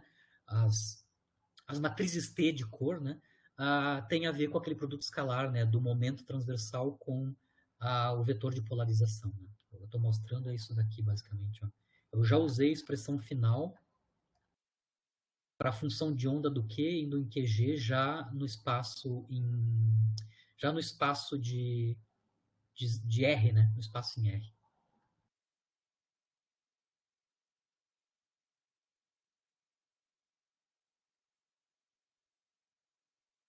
E, claro, duas transformadas de Fourier, obviamente, né? A partir de K' para distâncias transversais, né? Tamanhos transversais R e R'. Lembrando que o índice linha tem a ver com o Glum. Né? Mas você consegue ver que, a menos das transformadas de Fourier, isso unicamente depende da função de onda do estado da contribuição dominante, que é o psi indo do fóton indo no Q barra. Né? A informação da emissão de Glum está nesse fator aqui, né? Que envolve, então, um produto entre a polarização, componente transversal, e o momento do Glum, né? O momento transversal do Glum explicitamente aqui. Né? Lembrando que os índices de cor estão aqui nas funções de onda, né? As cores são do quark e do antiquark, então na minha notação aqui, na função de onda tem a ver com cor em cima, né? O que está aqui em cima quer dizer que o subscrito gama barra alfa na função de onda, né? Significa que a gente produziu um quark, né? Com cor alfa, então alfa é a cor do quark, e um antiquark com cor gama barra, né? Então alfa e gama barra são as cores do quark, do antiquark, do dipolo, né, na função de onda do fóton decaindo no dipolo, né. Lembrando que a gente vai fazer soma sobre cores, né, por fora, né, sobre essa função de onda. Bom, lembrando que como o dipolo é sem cor, né, isso implica que a função de onda, né, a sua dependência em cor basicamente vai ser uma delta nos índices de cor, né, do quark e do antiquark, né. Então, basicamente, quando a gente fizer o produto TC gama alfa com a função de onda, basicamente aqui a função de onda na parte de cor, basicamente são deltas nas cores do quark e do antiquark, né? Então, esses produtos que aparecem aqui no primeiro e no segundo termo, basicamente vai nos dar uma contribuição desse tipo, né? Por exemplo, TC gama alfa com psi alfa barra gama, que é o primeiro termo aqui, por exemplo, né? Isso é proporcional a TC alfa F alfa barra, né? Alfa barra, certo? Só para lembrar que aqui as duas funções de onda estão sendo calculadas em momentos transversais distintos, né? Na primeira função de onda Q barra está sendo calculada na soma, né, do quadrimomento do momento transversal do quark e do Bloom, né? E na segunda função de onda apenas no momento transversal do quark, né? Eu posso fazer uma mudança de variável e tornar a primeira integração, né, com a mesma cara da segunda. Então, os truques aqui são os seguintes, né? Fazer mudança de variável no primeiro termo, né, de K para K menos K', né? Que aí a gente remove essa dependência de soma aqui, né? E aí a gente vai obter, depois que a gente faz essa mudança de variável e usar a questão que as funções de onda na parte de cor basicamente são deltas nos índices de cor do quark e do antiquark, né?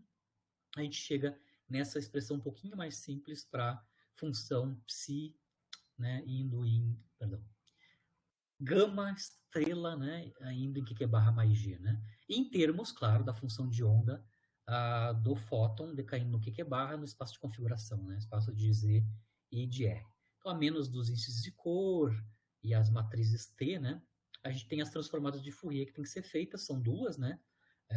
Basicamente claro, uma das transformadas de Fourier que é a em K.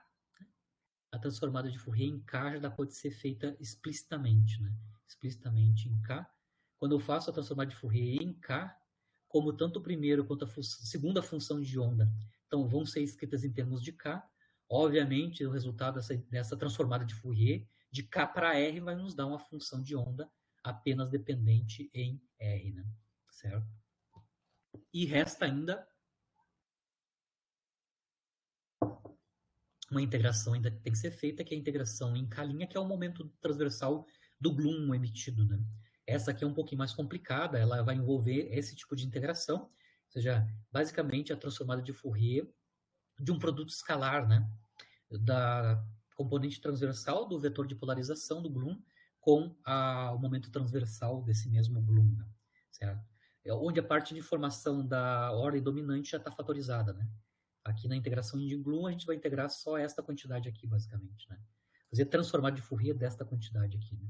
Claro, são duas transformadas, né? Primeiro de K' para R' e depois de K' para R menos R, R' menos R, aqui no primeiro termo, né? A gente pode dar interpretação geométrica para o R', essa variável R' aqui aparece aqui. Lembrando, o R é o tamanho transversal do dipolo. Mas quem é o R', né? Aqui nesse caso, né? No primeiro caso, quando o Bloom é emitido pelo quark, né? O seu momento transversal, que é o K', né? É o conjugado canônico de R' menos R. Lembrando que esse termo aqui corresponde ao primeiro termo, onde o Bloom é emitido por um quark, né? Onde aqui a variável conjugada de Fourier do K' é a diferença entre R' e R. Isso sugere, então, que essa diferença R' e R, né, é a separação transversal do quark e do Bloom, né? Basicamente, essa separação transversal aqui, ó.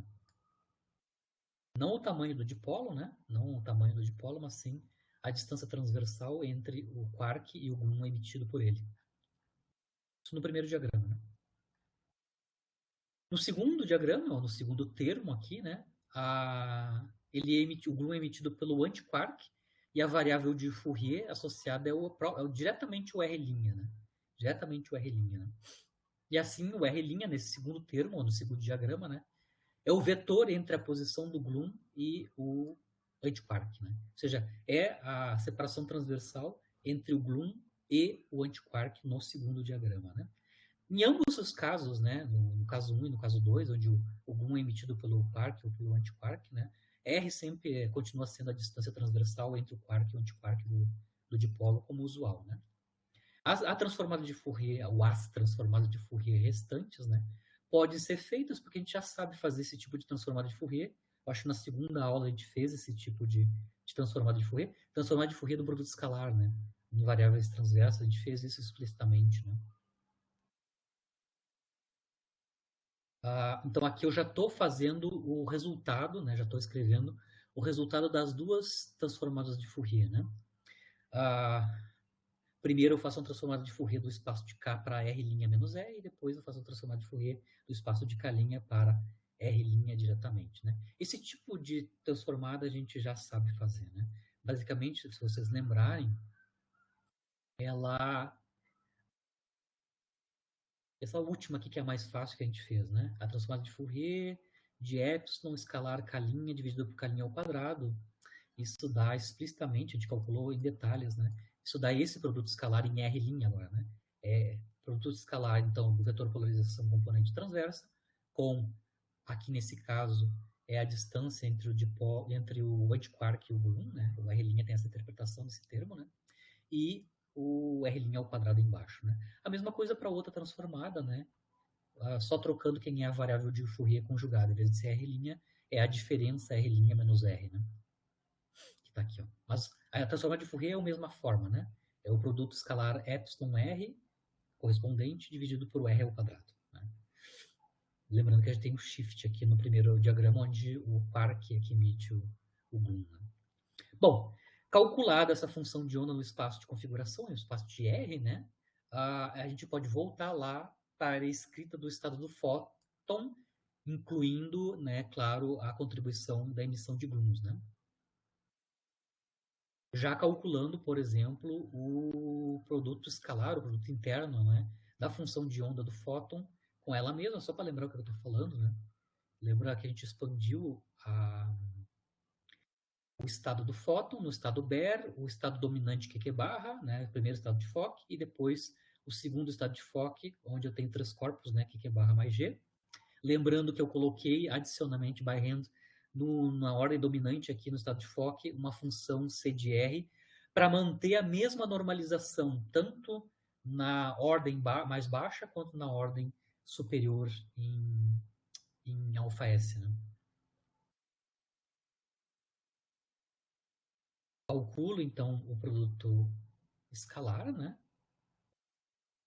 Primeiro em mais baixa ordem, sem a contribuição do gluon, né? Isso é o usual, a gente já fez isso, né? Quando eu calculo, então, esquece a emissão de gluon, só tem a expansão até o par QQ barra, né? Baire mais QQ barra. O produto escalar gama estrela, para o estado do fóton, né? É 1 mais 1 sobre NC, né? E lembrando que a gente estava fazendo, tem que usar as condições de ortonormalização, né? Dos estados do fóton Baire com o estado QQ barra, né? Claramente. Lembrando que quando não tem contribuição de gluon, essa constante, essa função C é exatamente 1, né?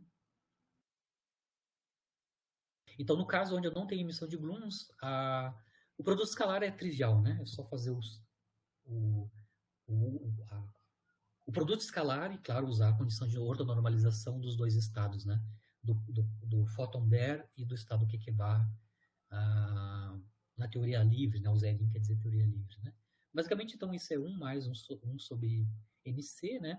Que multiplica, então, a integração em Z em R da módulo quadrado da função de onda do fóton indo no QQ barra, né? E mais baixa ordem, né? Certo? Claro que aqui a gente está somando sobre índices de cor e tudo mais, né? Quando a gente faz a soma sobre índices de cor, né? A soma sobre cores, né? Do quark e do antiquark, né? Quando essa soma é feita, né? O resultado líquido dessa soma sobre cores dar o número total de cores como resultado da soma, né? Isso significa que eu vou ter o cancelamento, claro, do número de cores na soma sobre cores com o NC que já está aqui na frente na normalização. Né? Então, finalmente, depois que eu faço soma sobre cores, né, do quark e do antiquark, o produto escalar, né, gama estrela, vai dar 1 mais a integração em Z e R do módulo quadrado da função de onda já somada, né, sobre spin, cor e assim por diante, né? Isso em mais baixa ordem. Agora vamos para a tranqueira, que é adicionar mais um termo, né, que é o termo da emissão de gluons, não? De novo, eu vou fazer o mesmo produto escalar, claro, usando as condições de ortonormalização dos estados, né? Quark Baire, QQ barra G, todos eles são ortonormais, né? Ou ortogonais, pelo menos, né? E, claro, o primeiro e o segundo termo é exatamente como o caso anterior, né? Claro que aqui tem a novidade que eu tinha comentado, né? A gente colocou à mão uma função C de R de maneira que as duas normalizações sejam a mesma, né? Tanto em mais baixa ordem quanto em mais alta ordem. Por isso que a gente coloca essa função C de R Aqui, claro, quando a gente faz o quadrado, a gente tem, então, C de R ao quadrado, como usual, e a novidade está aqui, né? É o quadrado daquele termo que envolve a função de onda psi indo em QQ barra mais G, né? Mas a psi indo em QQ barra mais G, né? Ela pode ser escrita em termos da função de onda psi indo em... Psi não, é gama indo em... Gama estrela indo em QQ barra, né? QQ barra apenas, claro, mais esses produtos escalares que têm que ser feitos ainda à mão, né? Diretamente depois, né? Mas, lembrando, eu posso substituir a função de onda gama em QQ barra G a partir dessa função de onda e as normalizações e esses produtos escalares que envolvem a polarização do Bloom. Né? Tá aqui, né? Então aqui, de novo, eu vou ter, claro, o módulo quadrado da função de onda que restou, que é esta criatura aqui, né? Que é do QQ barra apenas, né? E o resto, né? O quadrado do resto, né? O quadrado do resto, bom, o quadrado das constantes, o quadrado das matrizes, né? Os geradores do grupo de cor SU3 de cor, né? Tá aqui. Eu vou ter TC, TC, né? E lembrando que o TC está calculado nas cores, né? Os índices de cor do quark e do antiquark, né? E, claro, o quadrado daqueles termos que envolvem o produto escalar da componente transversal da polarização, né, do Bloom, com aquelas distâncias transversais que a gente interpretou elas, né, agora há pouco. As matrizes C, esse produto a gente pode calcular explicitamente, né, as matrizes TC são hermitianas, né, tal que o complexo conjugado da TC alfa alfa barra é igual a TC alfa barra alfa, né. A gente pode trocar quando na conjugação aqui complexa, a gente pode trocar a ordem dos índices aqui de cor. Né? A soma vai ser feita, então, sobre os estados de polarização do Bloom, como a gente disse, né? Mas o detalhe aqui das matrizes T, né, que esse produto aqui, na verdade, vai nos dar um número, né? No SU3 ou SUN, né, o produto TC-TC nos dá, TC-TC, né, nos dá NC quadrado menos 1 dividido por 2. Né? Então, é apenas o produto de 2 TCs que é proporcional ao número de cores ao quadrado. Né? E, claro, a gente vai ter que ainda fazer a soma sobre polarizações dos Blooms desses produtos escalares aqui, né? Ao quadrado. Módulo quadrado desses produtos escalares. Né? Para fazer a soma sobre polarização desses produtos escalares ao quadrado depois, né? Primeiro somamos sobre a polarização os produtos escalares. A gente vai utilizar algumas propriedades, né? Por exemplo, se a gente somar sobre a polarização esses produtos escalares, né? Os quadrivetores polarizações com as componentes transversais do vetor de polarização com vetores transversais, que eu estou chamando de x e x', mas no nosso caso são r' e r menos r', né? Com quem o epsilon está fazendo o produto escalar, né? A gente pode mostrar explicitamente, né, na forma da expressão explícita do vetor de polarização, né, que esse somatório sobre os índices de polarização dos grumos desse produto vai nos dar basicamente o produto escalar dos vetores transversais x e x'. Né? Como é que eu sei que isso é verdade? O ponto de partida é começar, lembrando que o grum só tem polarização transversa, né? Eles estão na camada de massa. Né? Então, o quadrivetor de polarização num Bloom com polarização lambda, né, e quadrimomento K, tá aqui, né, já escrito nas variáveis de cone de luz, né, a gente já usou isso, né, e aqui dentro das variáveis de cone de luz, a gente, claro, tem a componente transversal, né, no cone de luz do vetor de polarização, né, que é o epsilon perp, né, lambda, né. A componente menos envolve o produto escalar das componentes transversais do momento do fóton, né, do Bloom e o componente transversal do momento do Bloom e a sua polarização correspondente.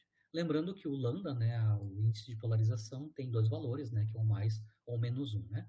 Os vetores, né, que são bivetores, né, os bivetores de polarização, para os dois valores de lambda, a gente pode calcular explicitamente, eu até coloquei eles aqui explícitos, né? Os bivetores, né?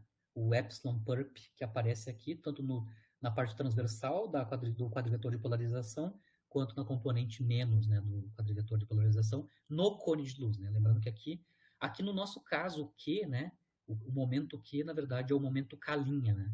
É o momento do gluon, né? Quem tem polarização epsilon é o gluon que tem momento K' no nosso caso. Então, quando a gente for colocar essa informação lá, a gente vai ter que trocar Q por K', né? Então, se a gente utilizar essas propriedades que eu estou comentando, né, fazer, então, a soma sobre polarização do gluon desses dois produtos escalares, usando essa propriedade aqui que eu acabei de mostrar, né, que é explicitamente advinda da forma do vetor de polarização do gluon no cone de luz, né, a gente pode mostrar, então, que o produto escalar do estado do fóton, no caso onde a gente inclui a emissão de gluons, né, que é esse último termo aqui, né, ele é simplificado desta forma, né? O primeiro termo vai envolver, então, 1 mais o primeiro termo, só que a diferença do primeiro termo na ordem dominante, que barra, vai ter adicionalmente, né, claro, aquele termo que é a função C de R ao quadrado, né? E, claro, a contribuição nova, que é essa daqui, né? Onde o NC quadrado menos 1 sobre 2 vem do produto TC-TC, né? E a dependência que aparece aqui em R e R', né? Toda essa frase que está aqui, né? Basicamente vem dessa propriedade que eu acabei de mostrar quando a gente fez soma sobre polarização dos produtos escalares da componente transversal do vetor de polarização com os R' e o R menos R', né? Usando essa propriedade aqui, né? E aí a gente pode mostrar que o resultado disto é basicamente isso, ao quadrado ainda, né? A gente tem que tomar um módulo quadrado disso aqui ainda, né? Módulo quadrado disso. Que dá esta quantidade basicamente, né? E claro, as outras integrações correspondentes, que é a integração em Z, em Z' em Z e em R, né? Z e R. Z e R.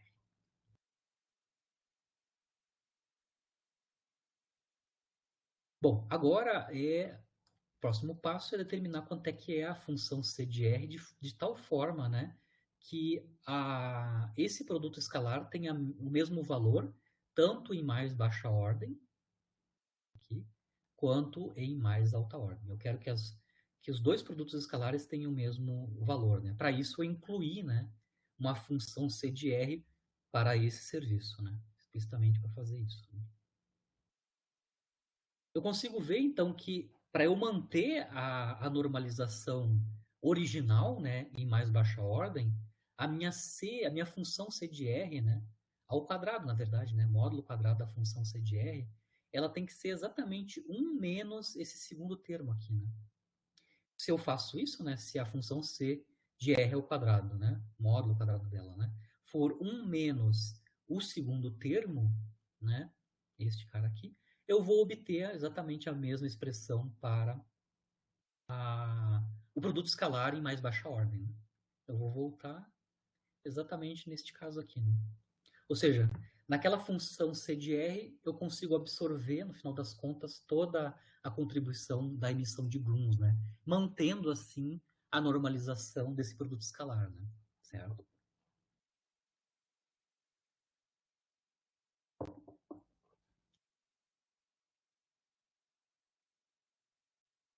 Obviamente ainda tem um detalhezinho aqui, já foi feita uma transformação aqui, eu transformei, por exemplo, aqui tem uma integração em R' e Z', né? R' e Z'.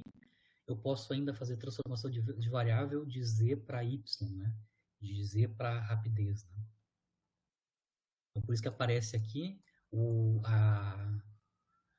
a integração em Z', né? A integração em Z' está sendo transformada para uma integração em Y, né?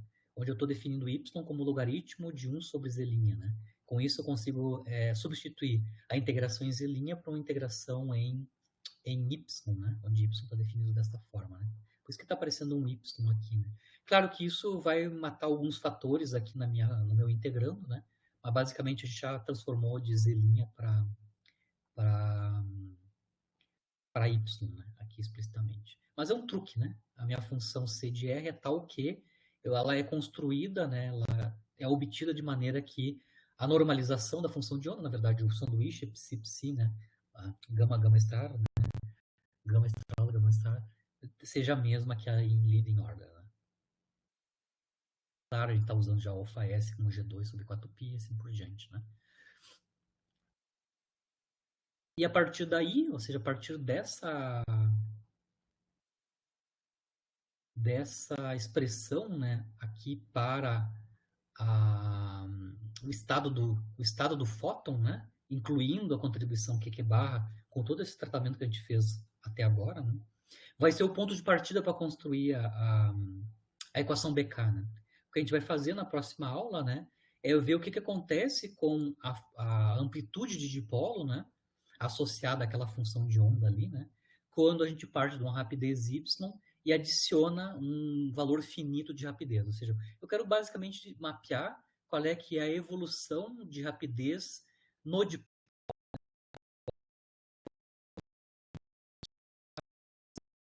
delta y.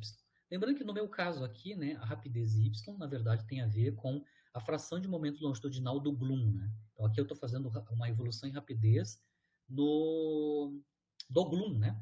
Eu estou mudando de z' para z' mais delta z', que no caso, em rapidez, é de y para y mais delta y. Né? Então, eu quero ver qual é que é o efeito, né, de eu introduzir uma evolução na rapidez relativo à cinemática do Bloom emitido. Né? Obviamente, quando eu faço isso, eu vou construir, de uma certa forma, uma equação de evolução que me dá essa evolução, essa dinâmica em rapidez, né, do Bloom emitido. Né? Bom, só como ponto de partida, eu já vou colocar aqui da onde a gente vai partir na aula que vem, né? A quantidade principal que a gente vai utilizar para derivar a equação BK, né, é a probabilidade do dipolo emitir um Bloom. Né? A gente consegue construir a probabilidade do dipolo emitir um Bloom a partir da função de onda, né, QQ barra indo em QQ barra mais G, né? Desta forma aqui, né, 1 sobre NC, soma sobre cores, no módulo quadrado desta função de onda, né, QQ barra indo em QQ barra mais G, claro, dentro dos intervalos em Z e R, relativo ao Bloom emitido no estado final, de Z' mais DZ' e R' mais DR', né? Ou seja, isso é probabilidade, né? Quando eu multiplico essas duas integrações, esses dois elementos de integração, né, com o módulo quadrado da função de onda, que é uma densidade de probabilidade, né? Essa quantidade aqui então vai dar a probabilidade do dipolo emitir um Bloom, né? Certo? O ponto de partida é saber a função de onda QQ barra e no QQ barra mais G, que basicamente é o que a gente começou a construir aqui, né? A gente conseguiu mostrar aqui qual é que é a função de onda do fóton virtual indo num QQ barra mais G, né? Essa expressão que a gente vai começar a utilizar na aula que vem para construir a BK. Mas o ponto de partida ou a chave, né, para a construção da BK é a probabilidade do dipolo emitir um Bloom, que é dado por essa expressão aqui, né, que envolve então a função de onda ao quadrado, com emissão de Bloom, né? E a gente consegue calcular aqui isso explicitamente, né, porque a gente tem quanto é que vale a psi, né, no módulo quadrado. Aqui a gente acabou de mostrar quanto é que ela vale. Né?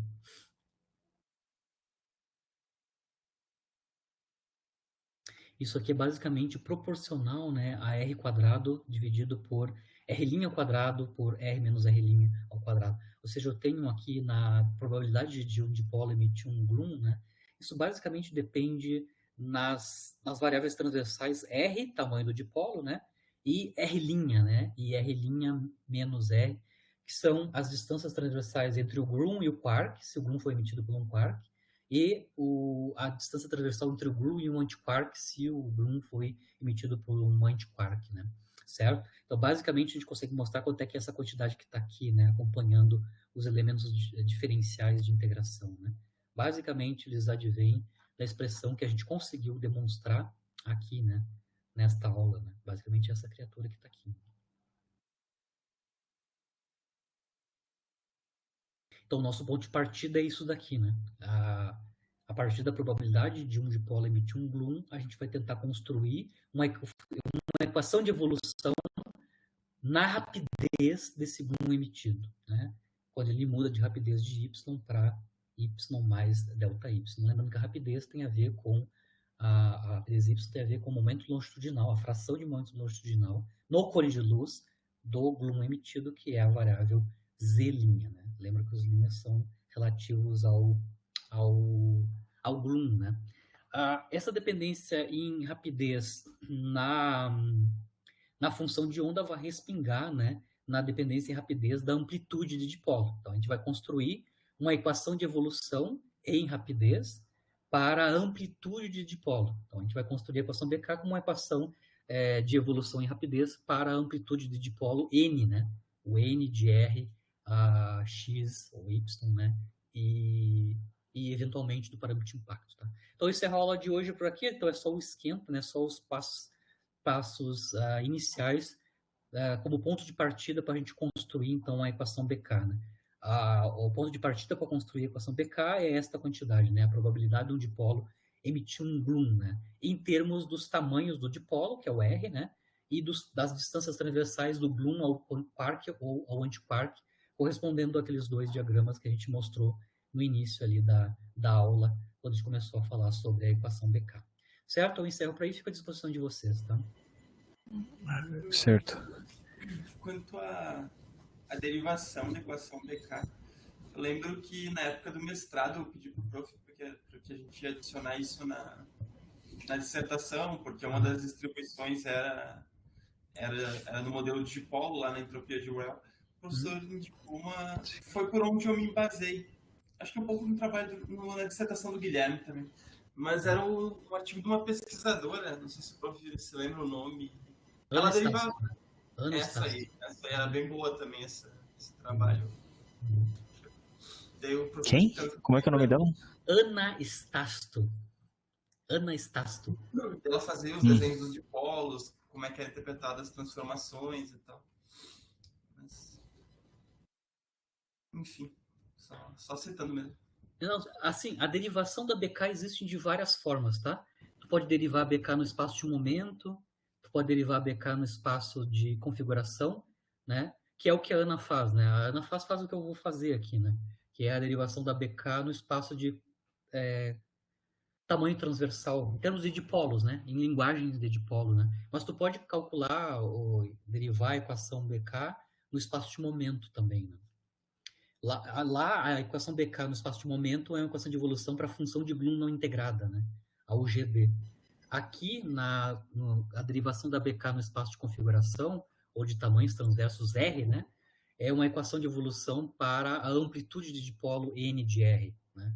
Então, tem duas maneiras, depende do espaço que tu está construindo a tua equação BK, né? Sim. Eu me lembro que a gente ficava também em função do parâmetro de impacto. O que a gente vai fazer aqui, que eu estou mostrando, é justamente o que a Ana faz, né? Eu estou construindo a equação BK a partir do formalismo de dipolo, da emissão do Gloom por um dipolo, né? Ok. Ou seja, a cascata de Glooms, né, que está sendo emitida vem do dipolo e não do alvo, né? Se tu lembrar da equação BFKL original, cuja BK é uma correção não linear, né? No espaço de momento, a equação BFKL, ela introduz as correções de emissão de Gloom do alvo, né? A partir do alvo que interage com o dipolo, que está fixo, né? O alvo é que interage com o QQ barra por múltiplas, né, trocas de Glooms. Isso é BFKL no espaço de momento, né? Aqui no espaço de configuração, a evolução em rapidez está vindo da emissão de Glooms pelo dipolo, né? Pelo dipolo explicitamente. Ok. Certo? Então, os graus de liberdade que a gente vai utilizar, basicamente, vão ser funções de onda, né? Do dipolo em mais baixa ordem ou dipolo mais Glooms em mais alta ordem. Mas o que eu vou fazer é basicamente o que a Ana faz, que é o usual. Na verdade, o que a Ana faz é a repetição da derivação do Kochegov, do paper 2009, né? 2009. É a derivação que o Kochegov fez, né? A partir das emissões de Glooms pelo dipolo, né? Basicamente é isso. É a forma como o Kochegov derivou a equação BK. E, prof, fisicamente falando, agora que o prof falou sobre essa diferença, o meu alvo emitiu um gluon que interage, quer dizer, o meu projétil emitiu um gluon que interage com o alvo, e o alvo emitiu um gluon que interage com o projétil, tem uma diferença física? Ou nas contas isso não significa nada? São só maneiras de fazer a conta e que fica mais fácil de um jeito ou de outro. Fisicamente há uma diferença? Matematicamente, a gente está fazendo apenas transformadas de Fourier, ou seja, a gente está indo de um espaço para outro, né? Isso é uma coisa. Se eu só olhar só matematicamente, a BK no espaço de momento e a BK no espaço de tamanho transverso. Basicamente, é só apenas transformadas de Fourier. Estou indo de um espaço para outro, né? Mas, como tu bem falaste, tem uma assimetria entre projétil e alvo, dependendo de cada tipo de construção da BK que eu faço, né? Existe um autor que é o Kovner, que é bem famoso, que a gente discutiu já bastante com ele, né? Ele tem um artigo bem grande onde ele discute essa questão, né, do projétil e do alvo, né, e da onde está vindo a emissão dos gluons, né? Se está vindo do alvo ou do projétil, né? Não necessariamente seja a mesma coisa nos dois lados, né? Não necessariamente é a mesma coisa dos dois lados. Sim. Não, achei curioso porque tu falou que um fez de um jeito, outro fez de outro. Eu falei, mas e fisicamente qual que seria o que a natureza coloca como regra, assim? Só para lembrar, naquela disciplina que eu acho que vocês dois fizeram, né? Na derivação da BFKL, ou começar a derivação da BFKL, né? Que eu usei o livro do Forshall, né? O livro do Forshall, ele deriva a BFKL no espaço de momento. E foi um monte de aula para a gente conseguir construir as múltiplas interações gluônicas do alvo, que era o próton, com o dipolo, que estava sendo pensado como um ônion, né? Um QQ barra, né?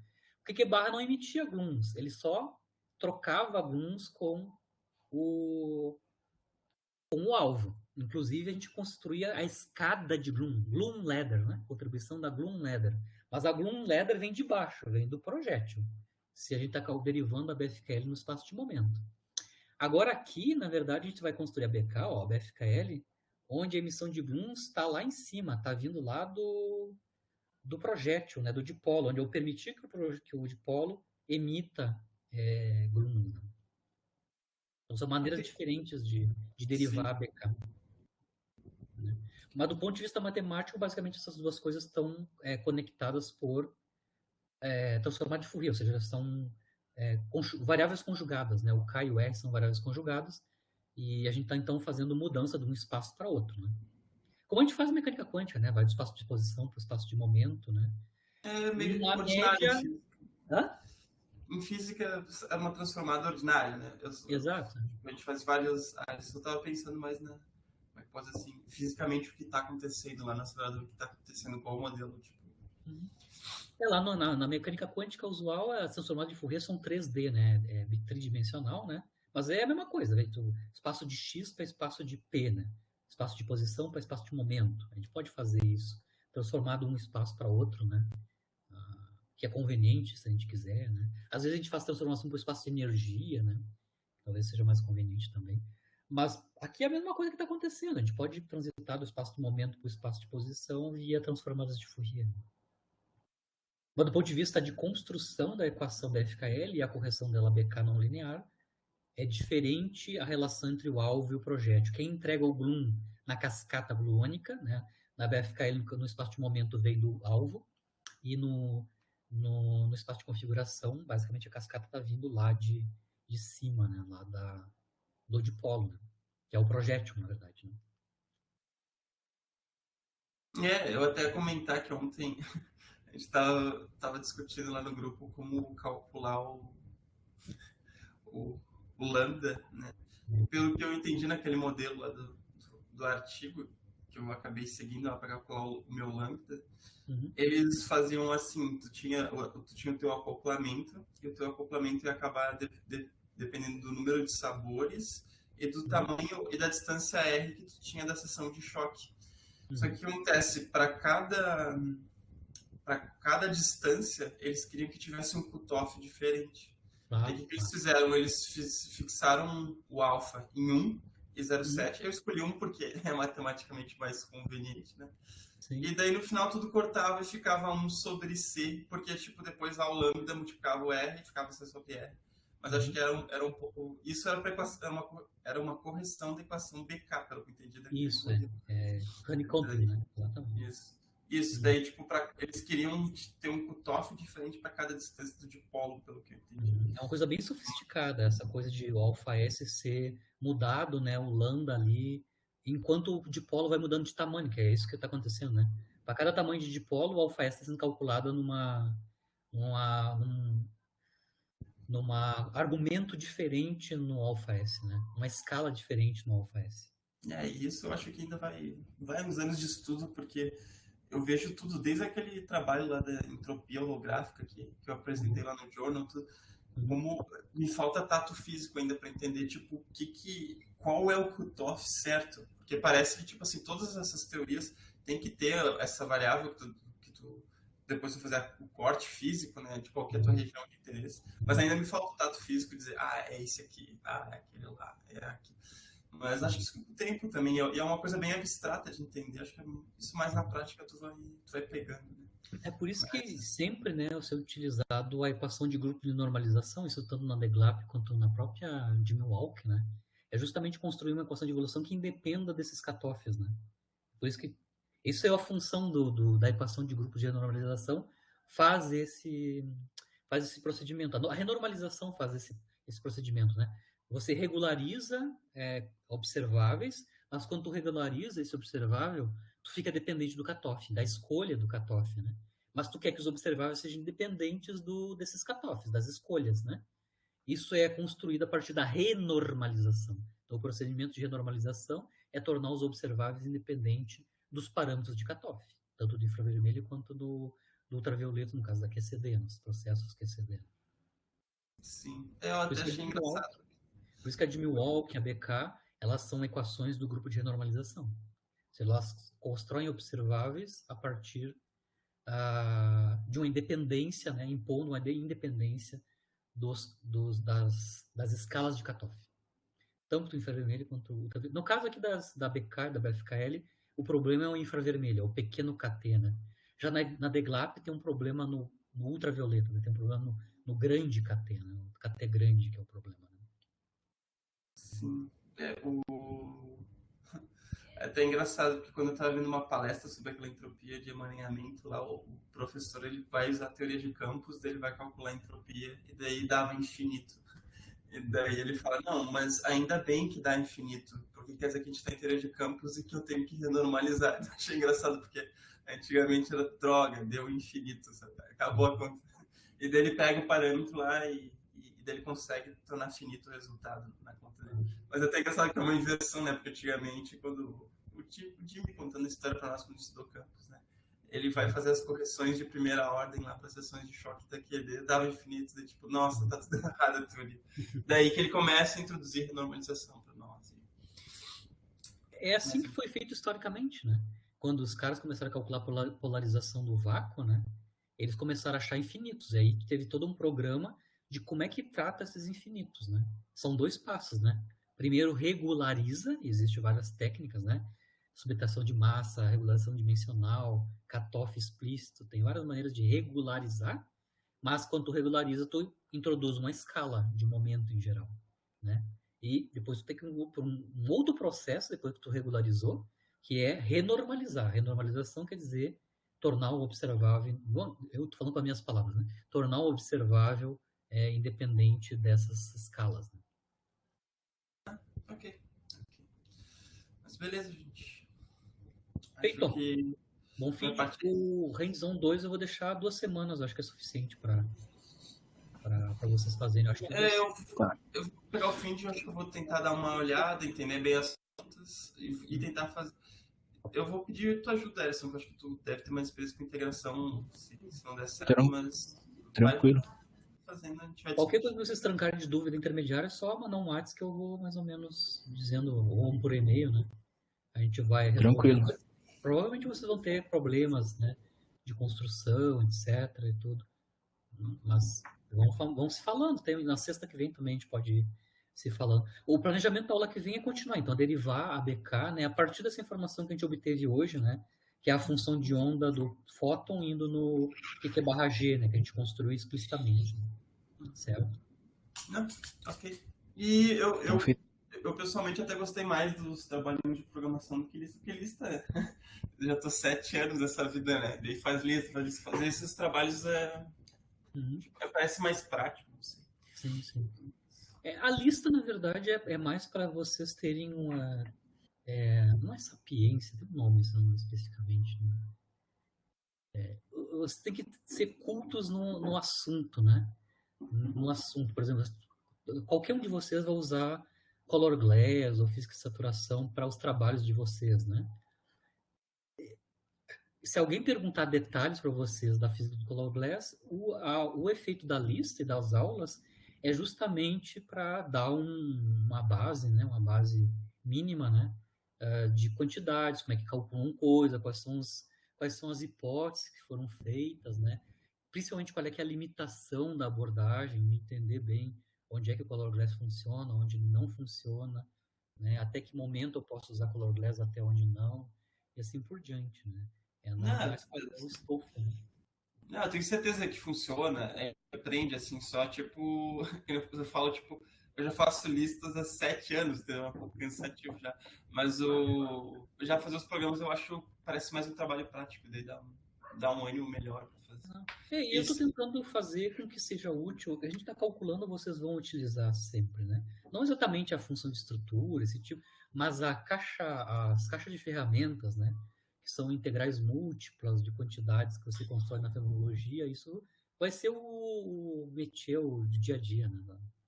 De pesquisa. Tá. Bom. Beleza, gente. Bom final de semana.